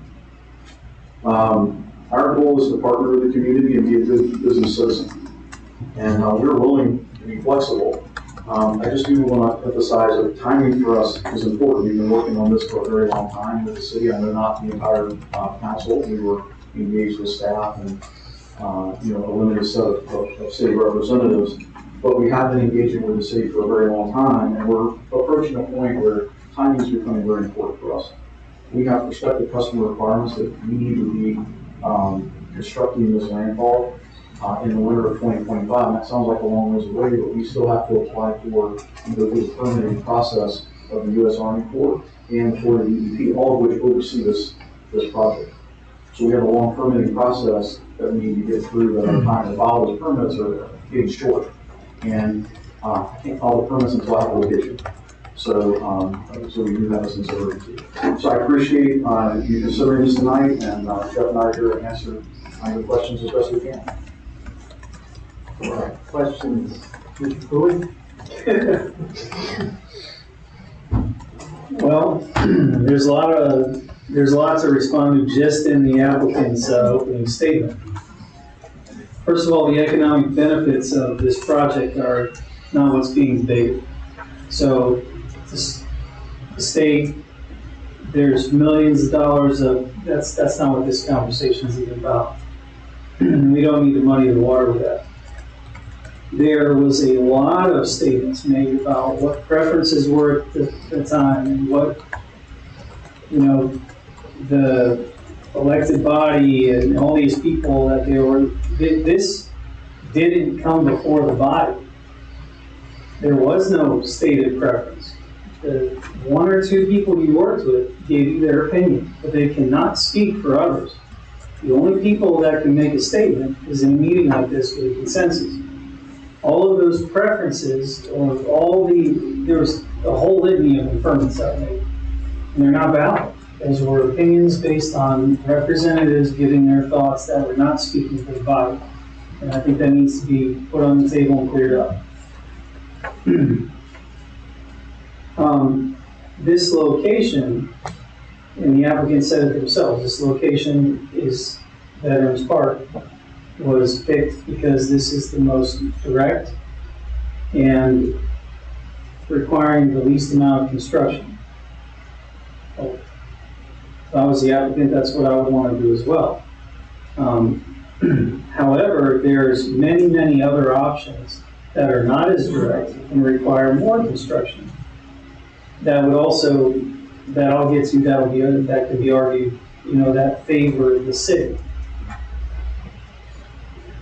The applicant citing that they've been very flexible, however, they keep coming back with the same options that are not of benefit to the city versus other options that require more construction, which is things that cost them money. And Veterans Park is being put in front of us because it's the most convenient thing for the applicant to do. It is also the absolute worst possible location that it could be placed out of all potential locations as far as the city vantage point. So if you look at page 142, which is the actual easement, it delineates basically, you can't even read it, but if you could read it, you can kind of make out roughly where an easement is going to go. So here's my argument. You should have picked me first.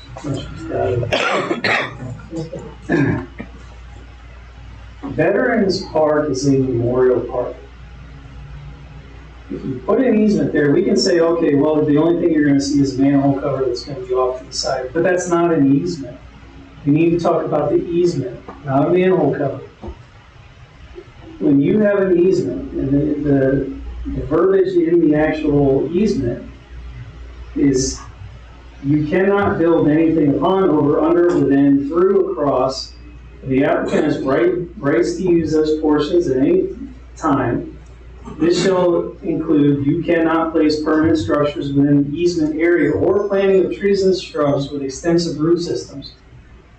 This is a park for veterans and memorials. And Flagler Beach Crates was working on a grand project that they wanted to put in there. If you approve an easement, you can do nothing essentially but have grass there or some shrubs as long as the roots don't interfere. But if you want to have a memorial, you're not going to have it. If you want to have a grand water fountain, you're not going to have it. Sidewalks, not going to have it. Anything that involves usage of the park pretty much, you're not going to have it in that delineated area. So you're taking a third of the park, and I'm going to say making it unusable. And if you got to really look at what is the purpose and culture of that, of the centerpiece of the city. And it is to be used for things that we would probably have a conflict if we tried to do it. We wanted to put a memorial somewhere. Memorials are pretty much permanent. And we wouldn't have the right to do that, because we would be giving the right of the use of that land to the applicant. That's a pretty big swath of land. My issue is put utilities where utilities should go. Put them in the rights of way. Put them not in the absolute worst possible spots you could ever put that. The project is fine. You know, getting fiber, getting internet and all that, it's all great. That's not what I'm opposed to. I'm opposed to making our top most critical pieces of property unusable, which is the same argument I had about sacrificing our 6th Street parking lot. I said, what if we want to do anything with this? Well, if we are speaking of Veterans Park, are we going to assume we're not going to have any more wars that we might want to have other memorials for in the future? Because you have to keep in mind that this easement is forever, which means any plans that you had for that whole entire section and all the other areas that are delineated as easement, those plans are now void. And it's all because we just won't move into an area that is less convenient for the applicant. That's not a reason to put that at Veterans Park. We only have a very few amount of places in the city that are important. And that's probably the centerpiece. And to use the argument, oh, well, it's just going to be a manhole cover, is completely invalid, because you are sacrificing your future use of that land. And I think that's important to keep in mind. We're not talking manhole cover, because that's been brought up. They're like, oh, just let them dig for a little while, put it in the ground, and the only thing you're going to see is the cover. Well, that's not true at all. And that land was given to the city where they said, you can't build on this land. Back when they gave that land, I'm sure if they could have put a deed restriction on it, thinking that we would start messing around with the ground below it, they probably would have done that as well. I have to look at what is my assumed intent of the people who are gifting that land to the city. And I think to try to use loopholes and get around that and do that, it's just not.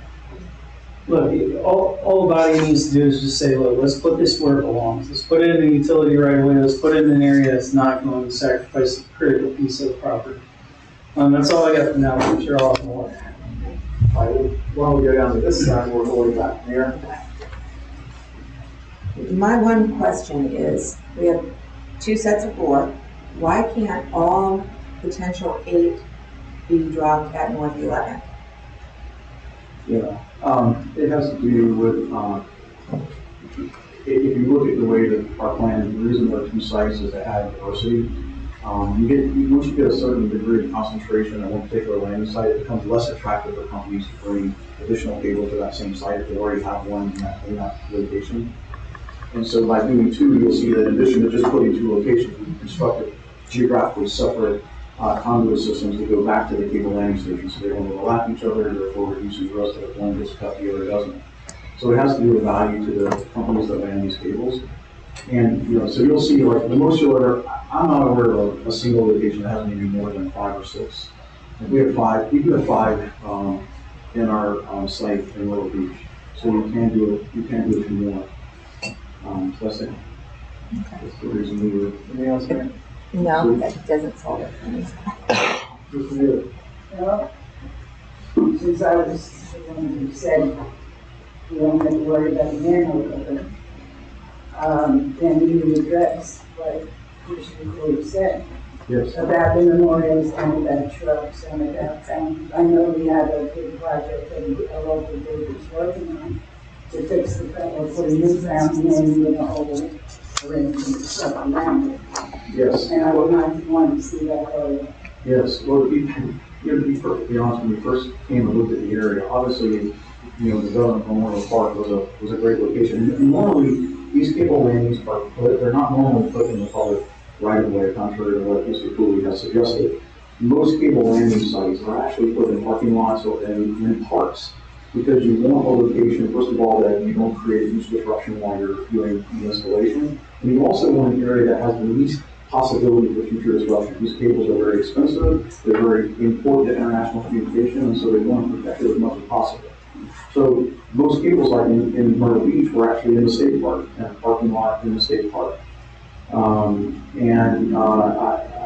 aware one in Virginia Beach is in a parking lot. I do think Jacksonville has one in a right of way on the beach parking area on the beach side of the street. But that is why, it comes down to the whole consideration of the route you have during the construction process, and then again, risk of disruption in the future. So they don't normally run right away. As it respects Mr. Cooley's concerns about the easement, I would say we are open. First of all, the last thing we ever want is to not put another Veterans Memorial in Veterans Memorial Park. And certainly we want the city to enjoy full use of the park. We're open, like, for example, if the city had asked, we ran the easement, language to staff, and we could add a caveat, for example, is, okay, you can still enjoy full surface use. We could be more clear about that. We don't have a problem with sidewalks. We don't have a problem with shrubs. Now, obviously not right over our beach manhole. It's going to be on the sidewalk down on the far end, outside the park boundary.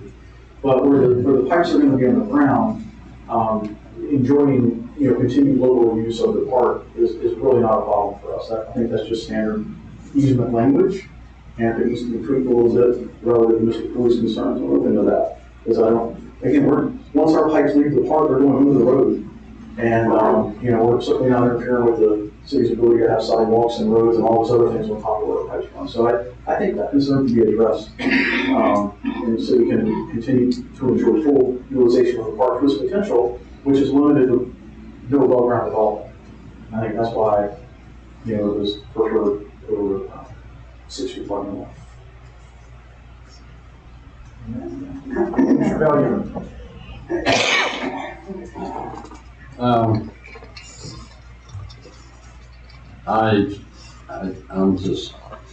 I had the same opinion that Eric does. Also wrote down the fact that you said you had brought this to the city a year ago. None of us had heard a word about it until the first time it was on the agenda. So, to Eric, Mr. Cooley's point, you hardly had a consensus to run with to make all your plans. I would think you would have known that you didn't have that. As far as using Veterans Park, I'm 100% against it. for all the same reasons that Eric has, plus a couple others. We're planning a renovation of that park, whether it comes before or after you do your, what you want to do. We have irrigation in that park. We have electrical underground in that park. And a reconfiguration of that park would most likely include relocations of some of them. If you were there first, then we wouldn't be able to run irrigation over. Wouldn't be able to run our electrical across where any of your stuff was. So I'm dead against that, and I'll save the rest of my comments for when we get to talking about compensation. Mr. Sherman. A lot of the comments that have been said, I've kind of shared, I was with Commissioner Neely about a small footprint in the park. However, I'm conflicted now hearing kind of the viewpoint that Commissioner Foley kind of brought to the table as far as, limiting our footprint and the ability to, reconfigure the park. We're now going to have to factor that in. So it doesn't give someone like a blank slate necessarily, not bring up the CRA, but we have the downtown playbook and these different things that we're trying to do to revitalize the city. So I'm still trying to formulate some sort of decision here on, what the best path forward was. After I did meet with you for dinner that one night, I was okay with that little footprint, but now, are we limiting ourselves and, kind of boxing ourselves in by putting this utility line here in the park? I'm not opposed to the utility lines. I want to make that clear as well. I think where I'm conflicted is the location in which we put this second line down. My thought is, I share concerns to a degree that have been expressed. I don't feel that, my personal opinion, I don't feel as strongly opposed to Veterans Park for the simple reason that, at one point we thought Veterans Park was going to be used for months for a staging area to do nourishment. That's just the way it was. That's what they would do. So I don't see as much difference from that. A temporary time of construction for the project with leaving a footprint of a manhole cover, that doesn't cause me a lot of heartburn. Particularly since I think it was the last time we were here, I think from the board we kind of discussed and suggested Veterans Park, if I'm not mistaken. But given the concerns that I'm hearing from the rest of the board, it would be, I think, valuable to know, are there other locations? I know this may not be what DC wants to hear, but are there other alternative locations than this park with everything else, with the size of the dimensions going south from Veterans Park? Are there other locations that would be acceptable that you would want to propose? And I'm not asking you to answer that question right now, but I have not heard any information to suggest that Veterans Park is the only location suitable now that we've also said that the other city park on South 6th Street is not suitable. So I would be very interested to hear if there are other locations in that. Understanding the time is of the essence, I get that. Yeah. I guess, to answer your question, we did a lot of work looking at sites and scoured up and down, and there are a few criteria that we need that we look for. Obviously, we need an area that makes sense for the land itself to be, and then we also need, and our criteria was we wanted to be something that the city could grant as an easement or a permit. If we were to try to avoid the possible going private land with all the complexities that brings, and uncertainty. And so we looked for a combination of city-owned property, where there was enough room to not only install the land, for the infrastructure we need, but we could operate while we were doing that, and consider the disruption that would be caused while we were doing the construction. And when we factor that in, looking south of 100, there are not that many sites. In fact, I don't know of any right now outside of those two that would not require some kind of private easement, similar to what we have at the 11th Street North Line. Right? There are still private easements that are that we were working on there. We have some employees, some are not. And so, and that was real, because I was asked before this meeting, well, can you just focus on 11th Street for right now? But, that has challenges too that are not done yet. So, I'm not aware sitting here tonight of another location. My personal view is that Veterans Park is probably the superior location for the city to consider. The main reason we didn't propose it first over 6th Street first 6th Street was a perfectly adequate site. We didn't realize there would be objections in the early conversation, and we're still willing to put it on 6th Street in the right of way.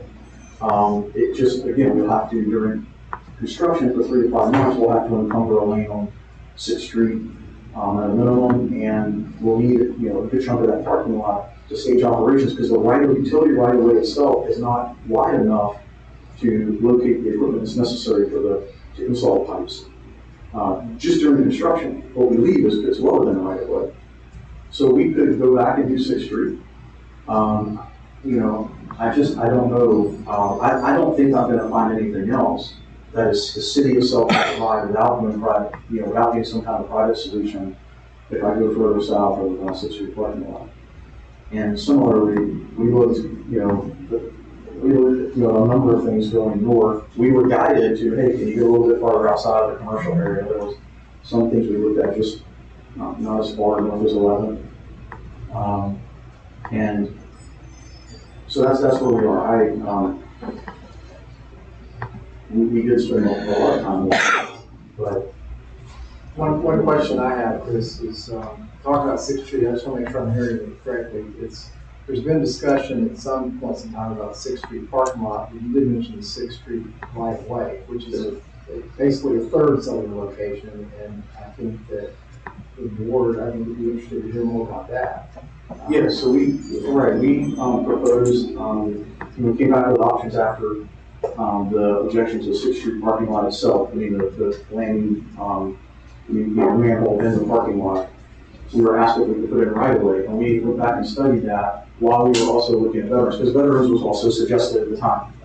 And we did draw a plan that we could make work to put the landing manhole and drill basically from the parking spaces that are on the road. So you have the road, 60th Avenue, there's some parking spaces on the road, and then the parking lot. So basically we would be in, that's the utility right of way, we would be right there. And we could make that work. It's just that what we discussed at the time was that in order to do that during construction, we would need to take part of the parking lot, a good chunk of it, for staging, because there's just not that much room to operate in the right of way. And that we would need to shut down at least a lane. Even that is tight, because we're drilling right there in those parking spaces on the side of the road. So, we think we can take one lane, the engineers do. But then everything started kind of gravitating, the energy all started gravitating toward Veterans Park, and we focused on that. But we can make 6th Street work under those conditions. Thank you for that. Mr. Cooley, I'm just curious, would that address a lot of the concerns? I know we haven't discussed compensation, but if that will be doable. 6th Street in the right of way, it was a heavy conversation point last time. And when they presented the design to not be in the parking lot and to have it in the right of way, it was favorable. 6th Street to do a one-lane shutdown on a very low traffic road is not a thing. You just have the guys there with the signs, And to take a couple of parking spots out of 6th Street on a temporary basis is also not a big thing. That is much more favorable than a permanent easement in a big swath of Veterans Park. Any other comments on that 6th Street parking lot? Mayor King first, I think. I'm sorry. My concern with 6th Street, and I love the right-of-way idea, because that puts it where it should be and belongs, and there's no easement issues. It's on the temporary nature of, we've got 2 rather large restaurants that depend on that 6th Street parking lot and access on 6th Street. So we're not compensation discussion yet, but there's gonna have to be some figuring out what's beneficial, even on a temporary basis. The problem is there's only one driveway into that parking lot. you can't get onto that parking lot off A1A, you can only get in on one driveway apron off 6th Street, which would be, so you can't just take a few parking spaces out, you have to fill all the parking. My other issue with the 6th Street idea is you're trading one park for another, because now you want to put the grounding rods down on Wickline Park. So that encompasses 3 sides of that park, in front of the library, in front of the old senior center, and then back in the detention area in the back. Now that property, not like Veterans Park, can be built on, can be redeveloped to be something else in the future. So to give up those grounding areas within Wickline, I would be opposed to. If they could find another place to put the grounds, then I have issues with the 6th Street, but as far as only giving up a few parking spaces, that wouldn't be the case. Well, the plans, they drew plans for That's all. the units. But their grounding was all within Wickline on 3 We're sides. talking about 2 different things. They drew up plans on their equipment placement for 6th Street. Oh. That didn't involve parking lot shutdown. It involved, they're taking a couple of the spots that are the furthest southeast of the parking lot for their equipment. The whole lot would be open minus that. And can I just have this goes along with the Army Corps using the 6th Street parking lot for the staging for a while? Yeah, that is allowed. We did grant an easement to the Corps. Oh, I know, Right. timing wise. Right. If the Corps stays on their magic wall schedule, This would come after. I don't think they'd be looking at construction in the next 4 months. No, we won't start until, our goal is to start the winter of 25. We've got to get the money for permits. And I'll just say with respect, Commissioner, going with Wickline Park, we went there because it was suggested to us in a previous meeting as a way to move them off of the 6th Street parking lot area where they weren't preferred. And they were saying, and we put 2 of them in Wickline Park in the floodplain on the backside. So I don't think development will ever occur where at least 2 of them were. And the other one was located almost in the utility easement along the sidewalk. So I think we could tweak that. We went there because we were told, hey, can you go over there, and that's out of the way. That would be a great spot. Oh, we got it. And we can tweak it. And to be honest, there are other places they can go. Yeah, there's other property along Flagler Avenue. Yes. With ground. They could be. We went there. But to my point, that particular park can be redeveloped. Yeah. And reconfigured. Anybody else? We're talking about right now. I'm all for the 6th Street right away. Let me just say something, and if I'm wrong. I'm not hearing anyone express opposition to the project. Right? I'm not hearing that at all. We're talking about preserving, our, one of our biggest and most cherished asset, which is the park, and secondarily the city parking lot.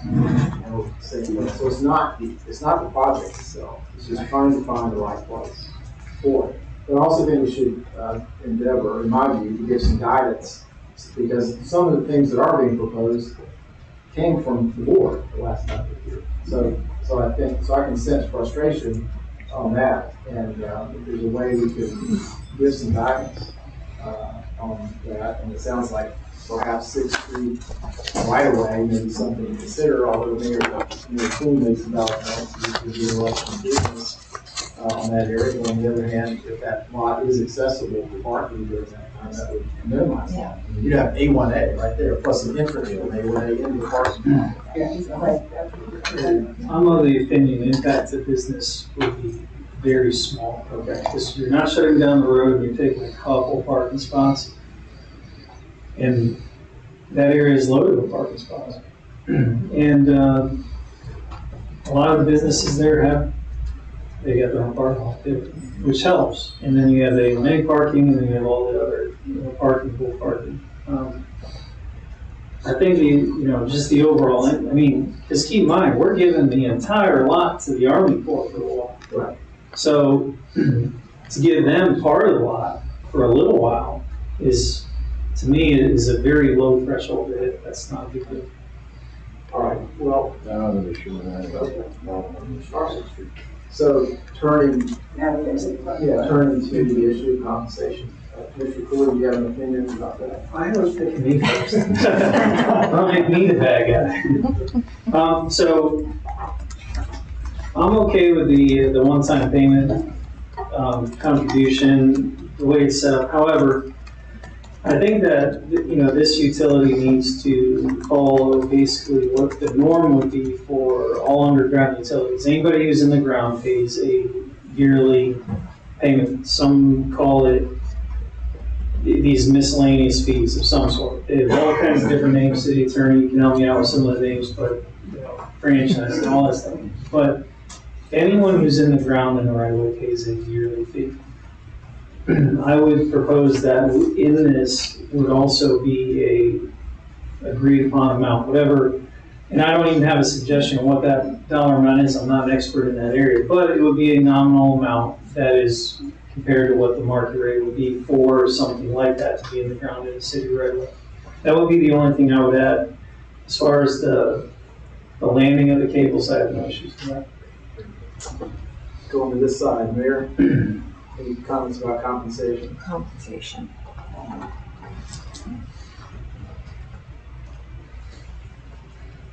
I agree with Eric on an annual basis.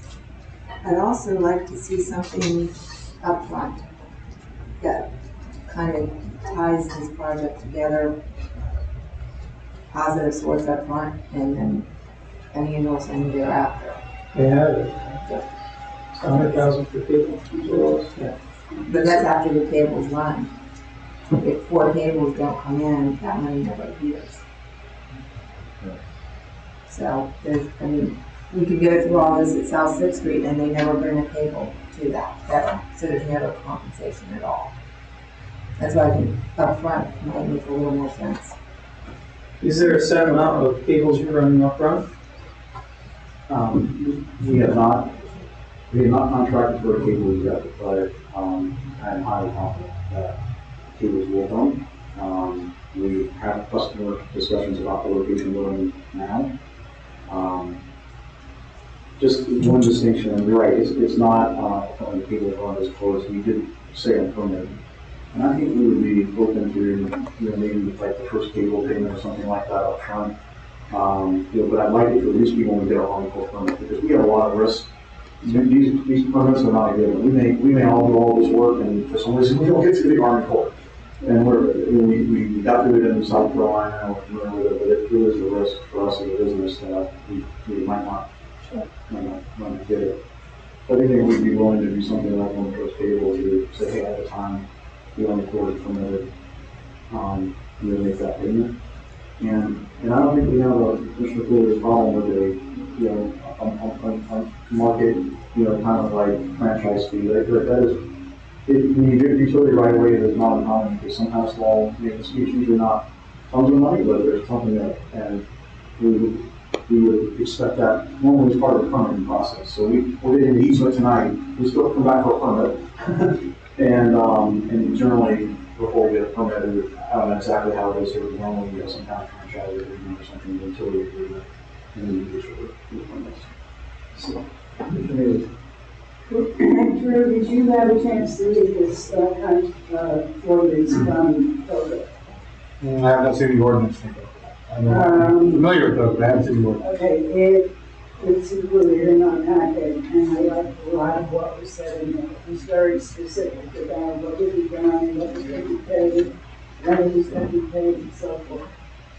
So, if you can take a look at that and see if there's something there. The agreement, ordinance, whatever, there's no magic to that. It's the deal points that's the magic. Well, I know. That I can't do for you. But yes, I can write a, whatever format the parties agree on, we can do it in that format. I don't have an issue. Because to me, it's a very fine agreement, and I like it a lot. That was my question. City Attorney, what would, just for discussion points, I know we don't really want to call it a franchise, but what would It would just be an agreement. I mean, it doesn't have to be any magic kind of agreement. It is just an agreement. Got it. Mr. Donovan.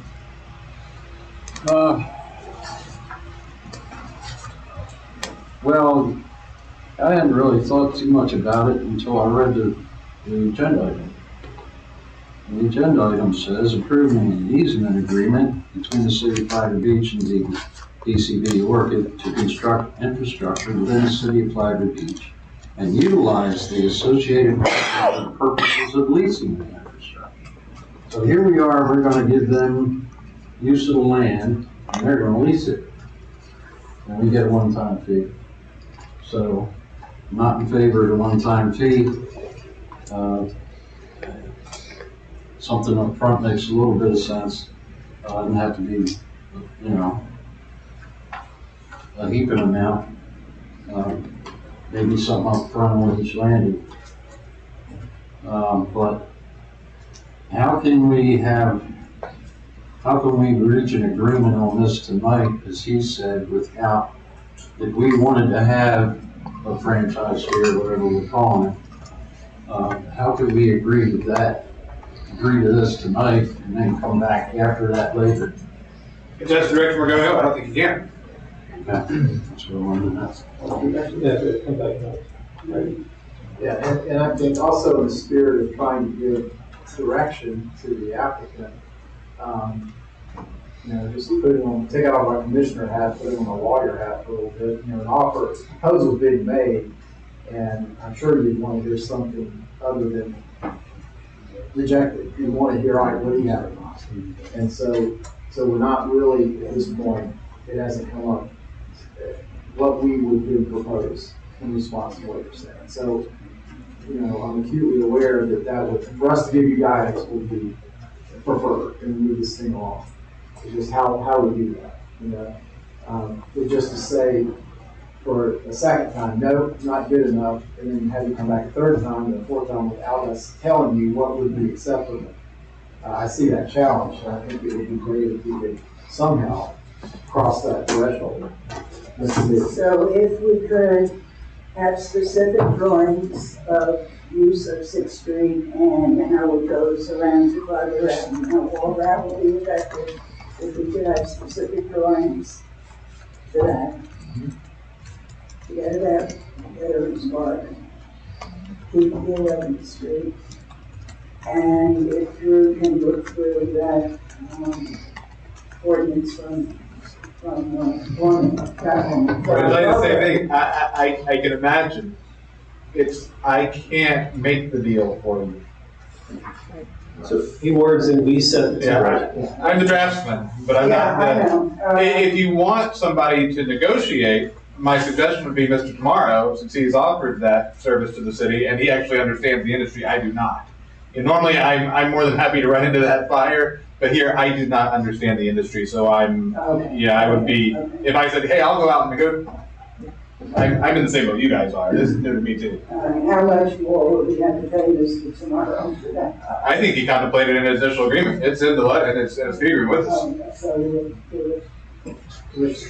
So I think, kind of to piggyback off what Commissioner Mealy said, we've got South 6th Street now, I think we've got a consensus there on that. So now I think we've come to terms with we want some guaranteed money up front. So I think we're moving towards that finish line to, accommodate them. So I think for your guys' side, you want to see the Army Corps of Engineers, permitting. So I think if we can come to some sort of agreement where we can, we agree to a dollar amount that we'd like to see. I think as Commissioner Cooley mentioned, that we have something long-term that we're continually getting some sort of fee. I would be okay with moving forward with that, as long as the dollars and cents all add up. I don't know what everybody else's thoughts are. Something you said, and the manager was whispering in my ear too, and it's something that as Mr. Gax was speaking earlier, and I think some of the concerns were coming up, I thought was in the back of my head. this is structured as a perpetual easement because it's a long-term easement. Your infrastructure is going to be a regular easement for a long time. When a layperson hears perpetual, they think forever, and rightly so, because it would take both parties to agree for it to go away. Is there any feasibility on your end to make this a temporary easement, a 25-year easement, or some term of years, so that everybody knows the expiration date, which may also resolve some of the use of property down the line? I think when we did this up now, actually, they were maybe 50 or 60-year easements. 25 years is a little bit short because the life of a single cable is about 20 to 25 years. So, in our view, the life of the asset is probably, in the 25 to 50 along, kind of starting to get to the outside. So, if perpetual is concerned, we would be something other than forever is an option. Yes. We're not going to be here forever. Yes. Just a suggestion to try to help move along. So there's a estimated number of cables that would be coming in. We don't know what that is, but there's kind of like an estimate. So one suggestion would be we could ask the applicants today, let's say there's 4 cables coming in. What the original agreement was, $100,000 per cable, so on the estimate, and if it goes above that, then it'll be $100,000. Later, when it does go above that, you just set it as what the estimated number of cables would be coming in, and then a market rate annual fee that I'm sure, the applicant could suggest, and then we could just pass it by the consultant that the city has retained, and it would all just be very quick. But I think the nuts and bolts of it that everybody's kind of waiting on that number to be would be that number up front. So if there's 4 cables or whatever X number of cables that are supposed to be, then that would be the number. Is what I'm saying make sense? Yeah, I'm sorry, so what you're saying, 100,000 cable, but how much up front will be? Well, how many cables were you planning on putting in? What is the estimate of what you're going to do? My guess is you're going to end up with 5 to 6 cables. What happens is, part of the reason for it is all these companies who put these cables in, they want to buy excess pipes so that they know if they want to come back, they can. So what you end up with is a little bit of oversubscription.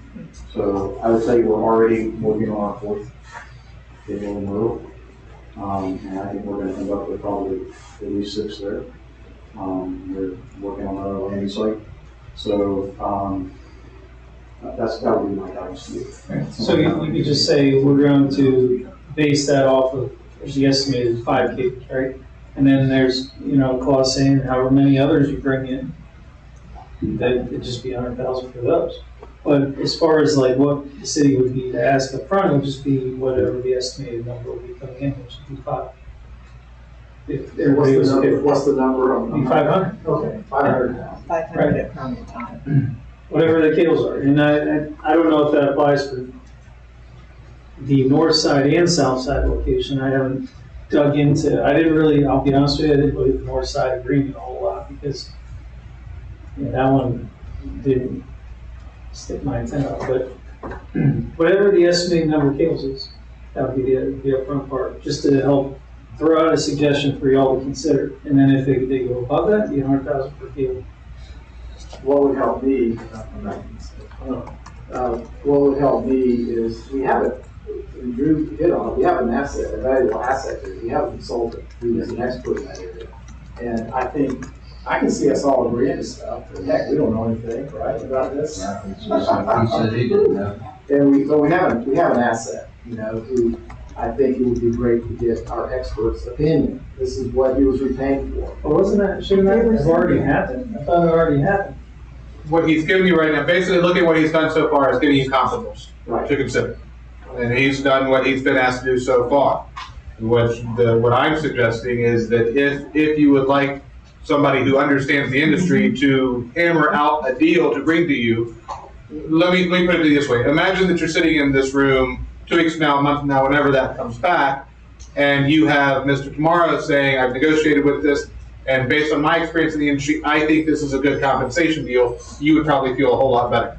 Yes. Certainly better than you would if I'm sitting here saying it when I've already told you I don't understand the industry. Well, none of us do. So that's kind of why I propose that as an idea. I missed tomorrow. Sorry, I can't know everything about everything. I tried, but I can't. Oh, I'm so disappointed. Drew doesn't know everything about it. Sounds like a plan. So what I'm hearing so far is that there is a consensus on the board that we support the project, subject to location and subject to compensation, but with the location being a big lean towards right of way on 6th Street South.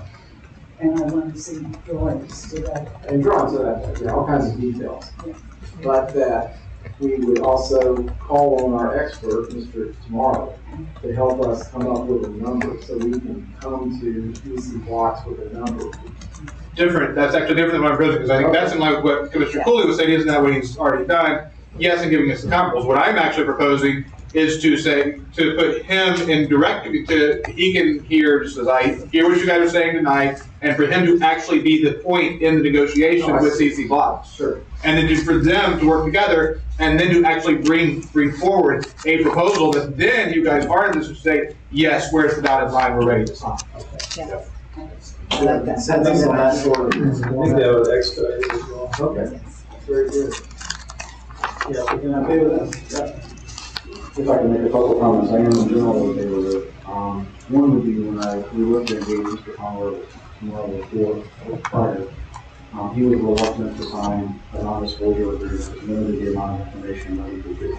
So for example, I have comps on their new sites that I would need, that are not public, that I would need to have under some kind of NDA agreement, which would be helpful for the process. So I would ask if there would be some consideration to that step with respect to his compensation discussion, so we can give him the best information.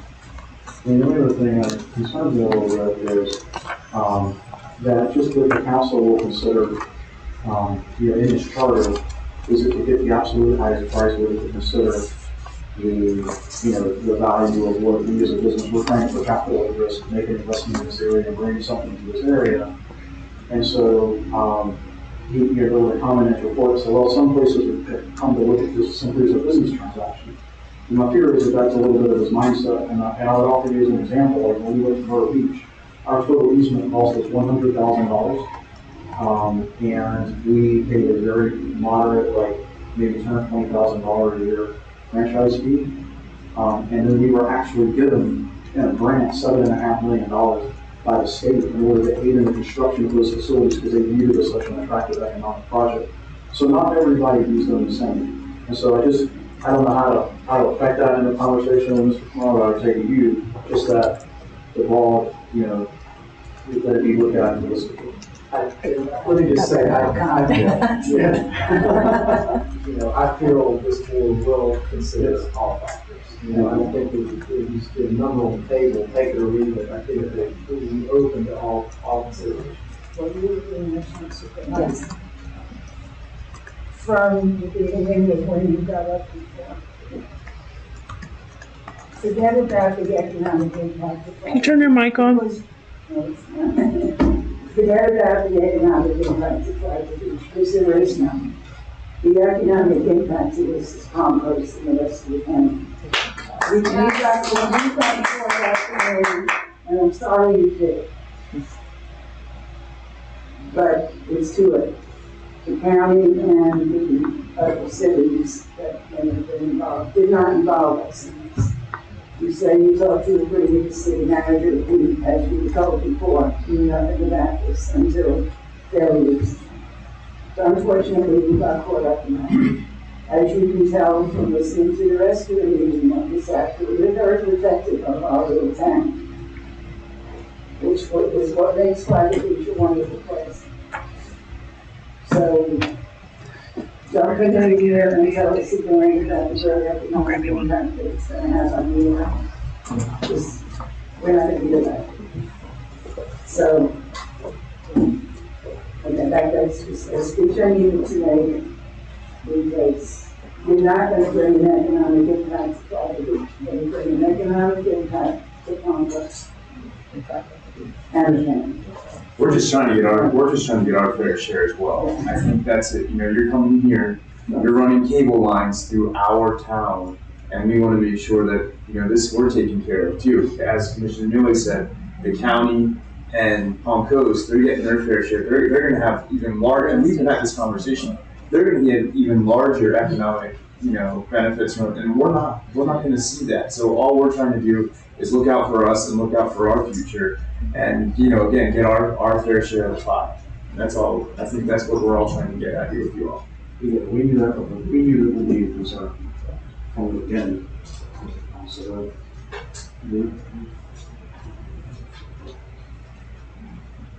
So back to city, yeah, that mean that was it.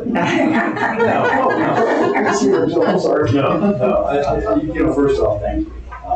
It is a little background. I grew up in a town of 4,500 people. 4,500. I know exactly the types of things that go on in towns of 4,500 people. It's not oceanfront property because I was surrounded by cornfields in Iowa. In doing that, there are certain things that I learned is growing up as a kid. When you grow up, you do what you say you're going to do, when you say you're going to do it, for the price you say you're going to do it for, every single time. If you do that, most of the other things fall into place. I also learned 4 key things that we built this company on. I'm still a small town guy from Iowa.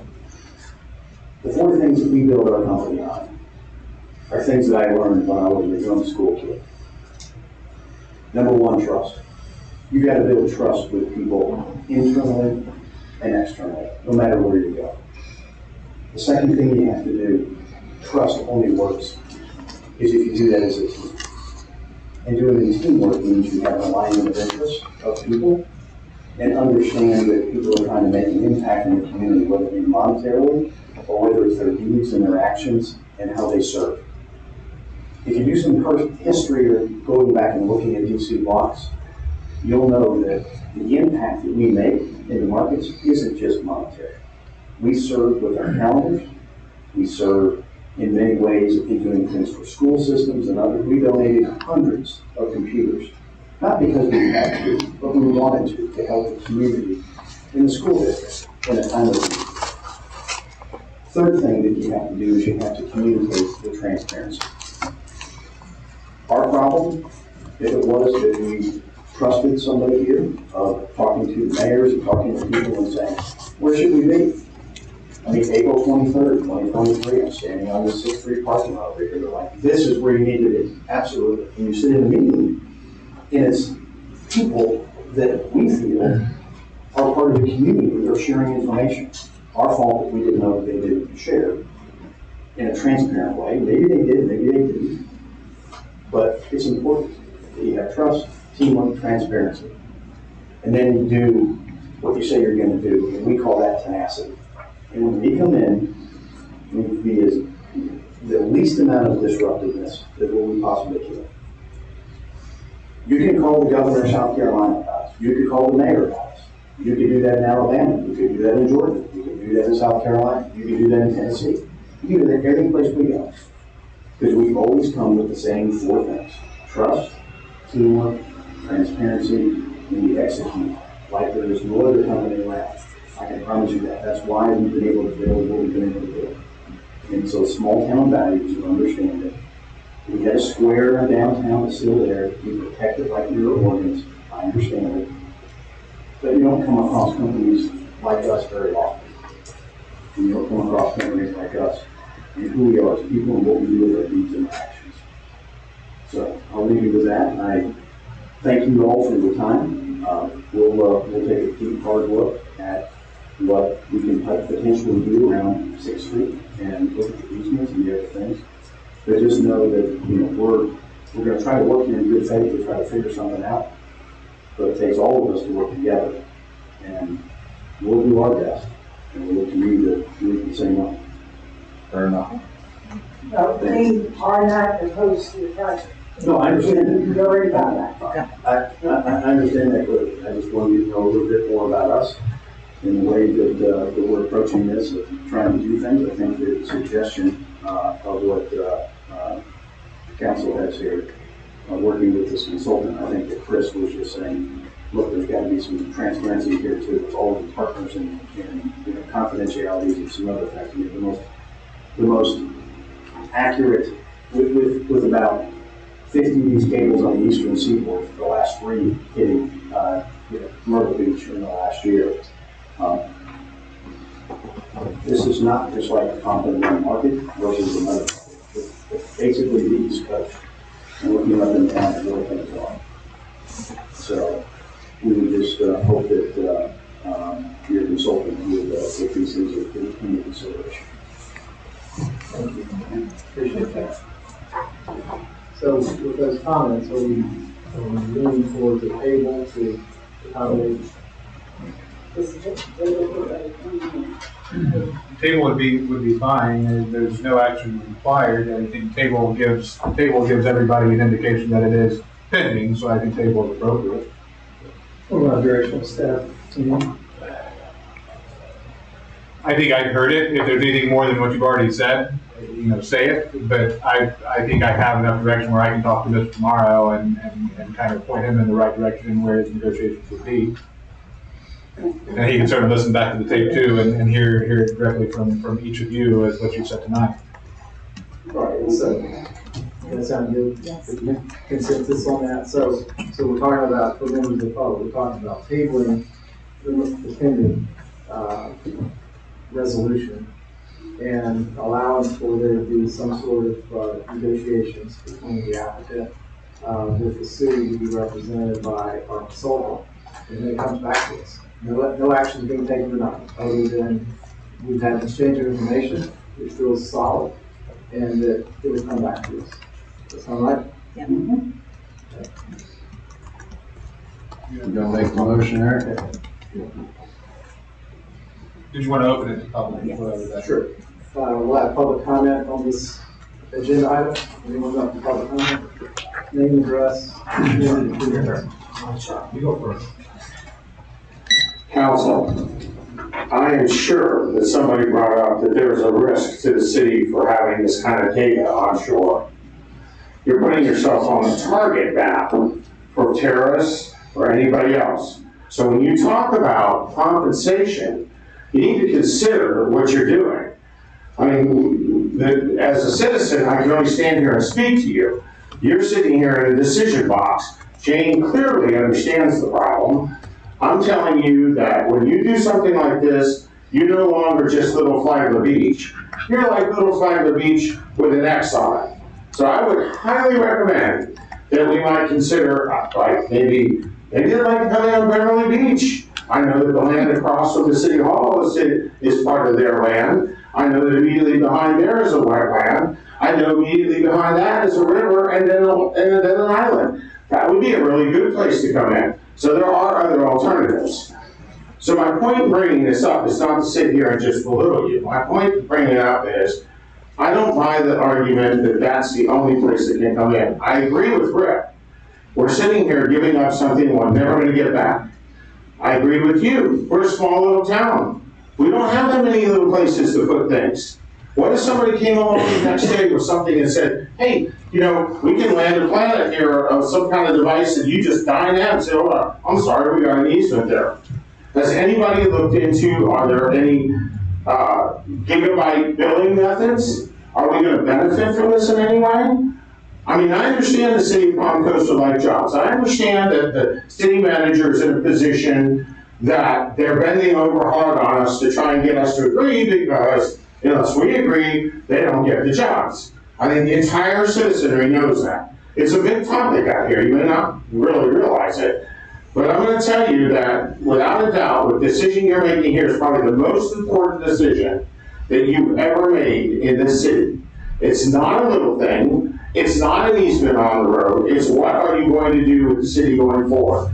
What is actually going on here? You're bending over for a big conglomerate. Yes, I know they have trust. Yes, I know they grew up in a cornfield. So did we. This is Flagler Beach. This is not Myrtle Beach. Thank you. Anyone else with public comments? Steve Valley. It's a good thing you stopped and put them in the park. That's a good thing. I mean, that's what we all came to argue, no. That makes sense. And as it said, now it should become a business thing. You look at the wording of the easement, what do you kill? Is it worth it? As he said. And then the other part is the compensation, which someone has to do, the negotiating part. They're just a small piece of it. When the cable gets hooked in, someone else got the cable. So where does the money come from after that? They just put the box in there and someone hooks on the cable. That's them big conglomerates that are worth many billions. And they hook in. So y'all gotta look at the long term, and that's what that guy's gonna do. Now, he's sitting there saying they just pay a little bit up front. Well, they're not making all the money. Unless they make money off of, all those internet companies. But the internet companies make all the money. So you got, negotiation is way different. Once you get into the business part, you're giving away your right to your land again. Is it worth it or not? No matter what the money. Is it worth 100,000, 500,000, yes or no?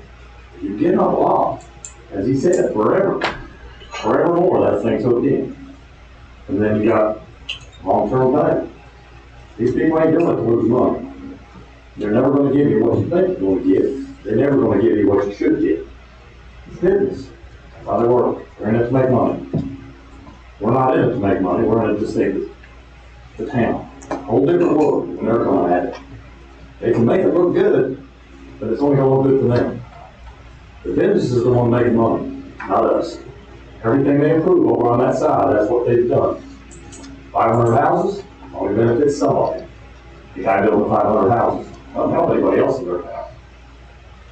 It's all about the businesses, so be careful, like I said, be careful what Ethan said. We know how wording works, we've got one of them. It can say a lot of things, but it can also not say a lot of things. Not saying they're dishonest, they're just in it for making money. That's how they work, which is fine. We've all been in that world. So I'm just telling you, those two things, you did good by saying no to the park. The other two things are huge. So just be careful, you got a negotiator, but still, you all gotta look at it. That'd be like any of us being on the board. We don't know all those things, but I'm telling you, they're asking all the questions. Thank you, Steve. Anyone else in public comment? Name address, please. Ralph Santori, 618 Cumberland Drive. So, from what I researched, the typical IRUs are 20 to 30 years, and I've seen online. I think we should have a limit on the amount of years we have disagreement with. And it does seem that the cable service life is 25 years on average. And then these leases can be sold, I believe. So I think having a permanent lease that doesn't end would make it highly valuable for them. And who knows who would own it after them, even though if they are a good company, we don't know what the next company is just new like. I did some research on the security issues, and it does seem that the easiest point to disrupt it would be out in the sea and not here on land. I'm not saying that it couldn't happen, but I did read something from the European Parliament and from the Hoover Institution that both addressed some of the security issues. The only issue I can see coming out of that is if it was at one of the parks and the Department of Homeland Security or the SEC determined we need to add security, then yes, we could be looking at fences or other things that could disrupt Veterans Park. So I'm happy to considering when we get down to 6th Street. But if Veterans Park was still an option and it offers significant cost savings to them, and it's worth more money for them to pay, maybe that extra money could go to something better related. And I think, I don't know how many fiber lines can be put in this town, but I don't see the need slowing down. I think it's going to continue to grow with the amount of cloud services, Internet of Things, and AI computing that need a lot of this bandwidth. So I think if we can make a deal using the per line, I think that benefits us as a city. And that's all I have to do. Thanks, Sergeant. Anyone else for public comment on this agenda item? All right, seeing none, we'll close public comment. Need a motion? Motion? Yes, we need a motion. Is there a motion? I'll make a motion to table resolution 2024-38. Second. There's a motion and a second. Yeah, the question. often tabling looks like it's to let something down. Should we say until such time as another agreement is brought forward? So it doesn't look like we've got both.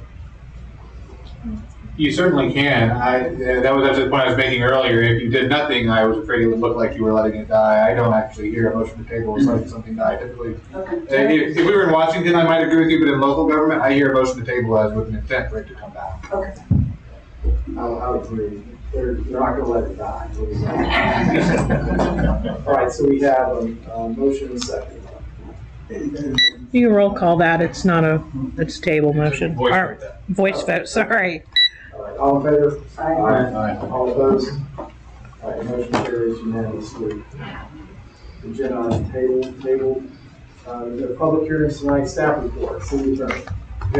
Just a couple of items. One is one I would ask for some direction on. So next month, I'll be ready to bring forward proposed language for your height ordinance update. Would you like to see that first before it goes to par board? It would go to par board in August. Would you like to see it before I take it to par board, or would you like to see have par board see it first? If I brought it here, I bring it here as a discussion item, and then start the formal review process with par board. But the question is, do you want to see it as a discussion item before I go to par board? Yeah, I think. I figured you would, and so that was kind of what I had working in my head, but I just wanted to make sure that that was the case. The other, just wanted to update you on a few things that the governor has signed the last 2 weeks. Senate Bill 674, domestic iron and steel. I actually ran into this one because I had a client who was having to extend a grant award that was awarded 2 years ago, but because the new grant will be signed after July 1, they added in a bunch of requirements to their contract they had with them, and unfortunately they were going to contract with their contractor to do the project at the same time, so we were scrambling to update their contracts to add in all of this language that FDEP was requiring them to put into their contract that they found out literally 3 days before it was going to council to let the contract out, the contractors can build the project. Going forward, after July 1, we will have to put into our contracts preference for domestic iron and steel, and this is state law, not federal. And federal already has this in place, but even if it's the state dollars, actually, even if it's not state dollars, even just our dollars, we're going to have to start putting that domestic iron and steel preference for it. Let's say, maybe it's the federal and we can't be Chinese steel. The federal, actually, the state was a little bit more lenient than the federal one. The federal one is, it has to pretty much be exclusively domestic. Because I thought I read with one of them that it could be Chinese. I think, no, there might actually be China language in the Florida one. I'd have to go back and look at it. I was looking at a bunch of things, but so it could be there, but I don't remember all the China. I'm bringing this one up because it's been a topic of recent conversation amongst you, and I actually think your consultant is working on it. House Bill 479, the legislature is again tweaking impact fees, broadening what we can do with mobility impact fees. I know since we're talking about traffic impact fees, I just wanted to alert you to that the state continues to work to give us more flexibility on how we think about mobility and then moving away from just being cars. And I already went from cars to bicycles, so multimodal, but that one is out and doing. House Bill 321 I thought you'd be interested in because it is the state banning balloon releases if you haven't seen the state response. We did a few years ago. Important one to keep in mind whenever we're talking land use, Senate Bill 702.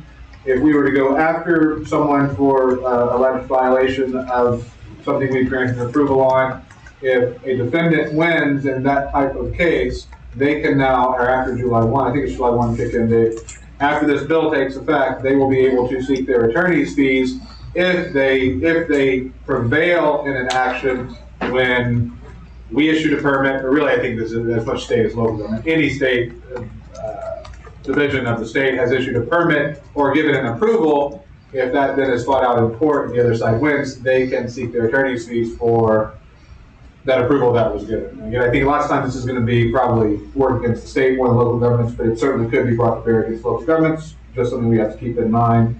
And that's all I have for now. There's a couple others that I won't bore you with them tonight. So I should be interested in that.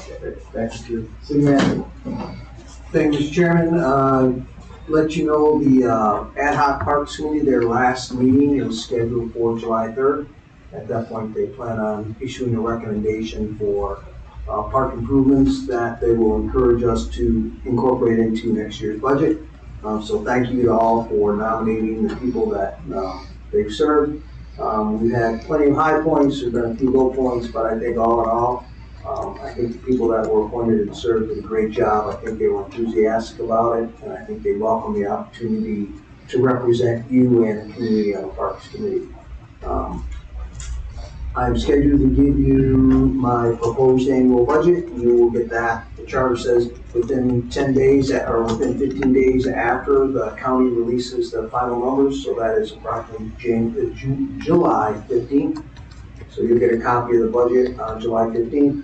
And there'll be a formal presentation of the budget at the July 25th City Commission meeting. The scheduled workshops, I had to clarify this, Commissioner Mealy and I were on different wavelengths on this one. The budget workshops that are tentatively scheduled for August 7th and 8th and 12th and 13th, those are evening workshops. So it'll just be like a City Commission meeting. The general intent is that we will start them at 5:30 and they will end at 8:30. So we will take as many things as we want, or take as long as we want to resolve the budget, but that's what they're intended for, those workshops. That's the 7th and the 8th, and the 12th and 13th. Yes, sir, as needed.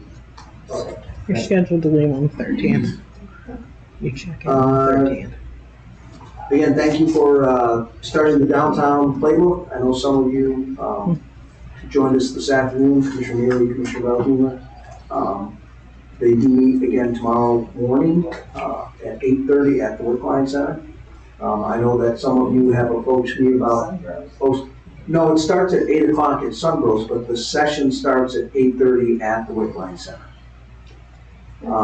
I know some of you have approached me with other people to be interested in our conversations with the consultants, the downtown playbook. The whole intent of this project is to encourage public participation. So that is one of the goals that they're going to set, to draw in more people and build that critical mass of interest in the downtown revitalization.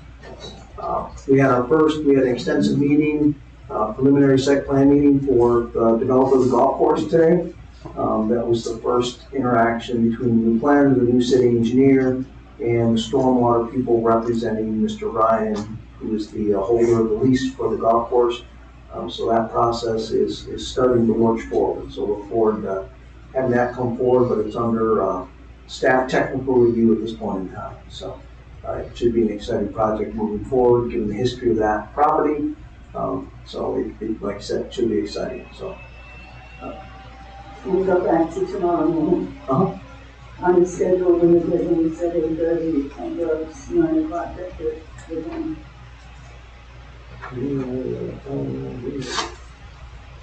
Well, I will put it out the one page. I will confirm that for you.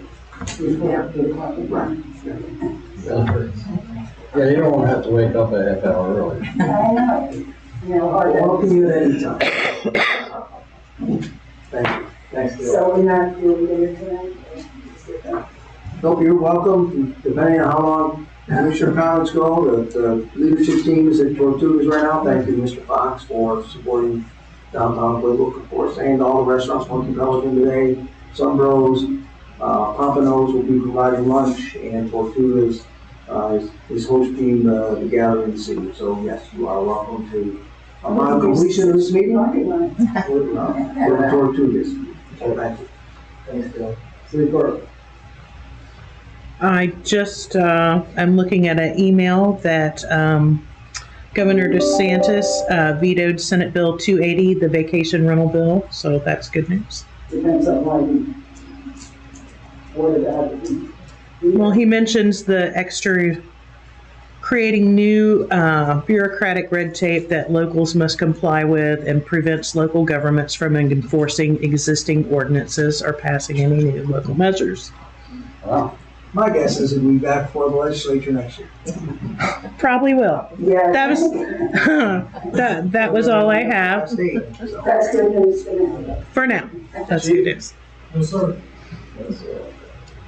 Can I make a recommendation that unless we have something super important that we seek ancient comments, because we're supposed to move with it. I'm good with that, I've got nothing. I have one question for Dale, I wanted to ask him from everybody. And Drew brought it up a couple minutes ago about the road impact fee. Is that something we're still pursuing? Yes, I've been contacting other local governments. Again, you remember we went back to the consultant about the impact fees and adding mobility impact fees, and it was sticker shock for that one fee, which was more than all the other impact fees combined. So yes, I've reached out again with the news. It might be worth a sticker shock. All right, everything else is okay, let's continue. All right, so that leads us to our second public comments. Anyone have public comments on anything not on the agenda tonight? All right, seeing none, we'll close public comment. Just make one comment. Happy birthday, Chief. Very much. Motion to adjourn.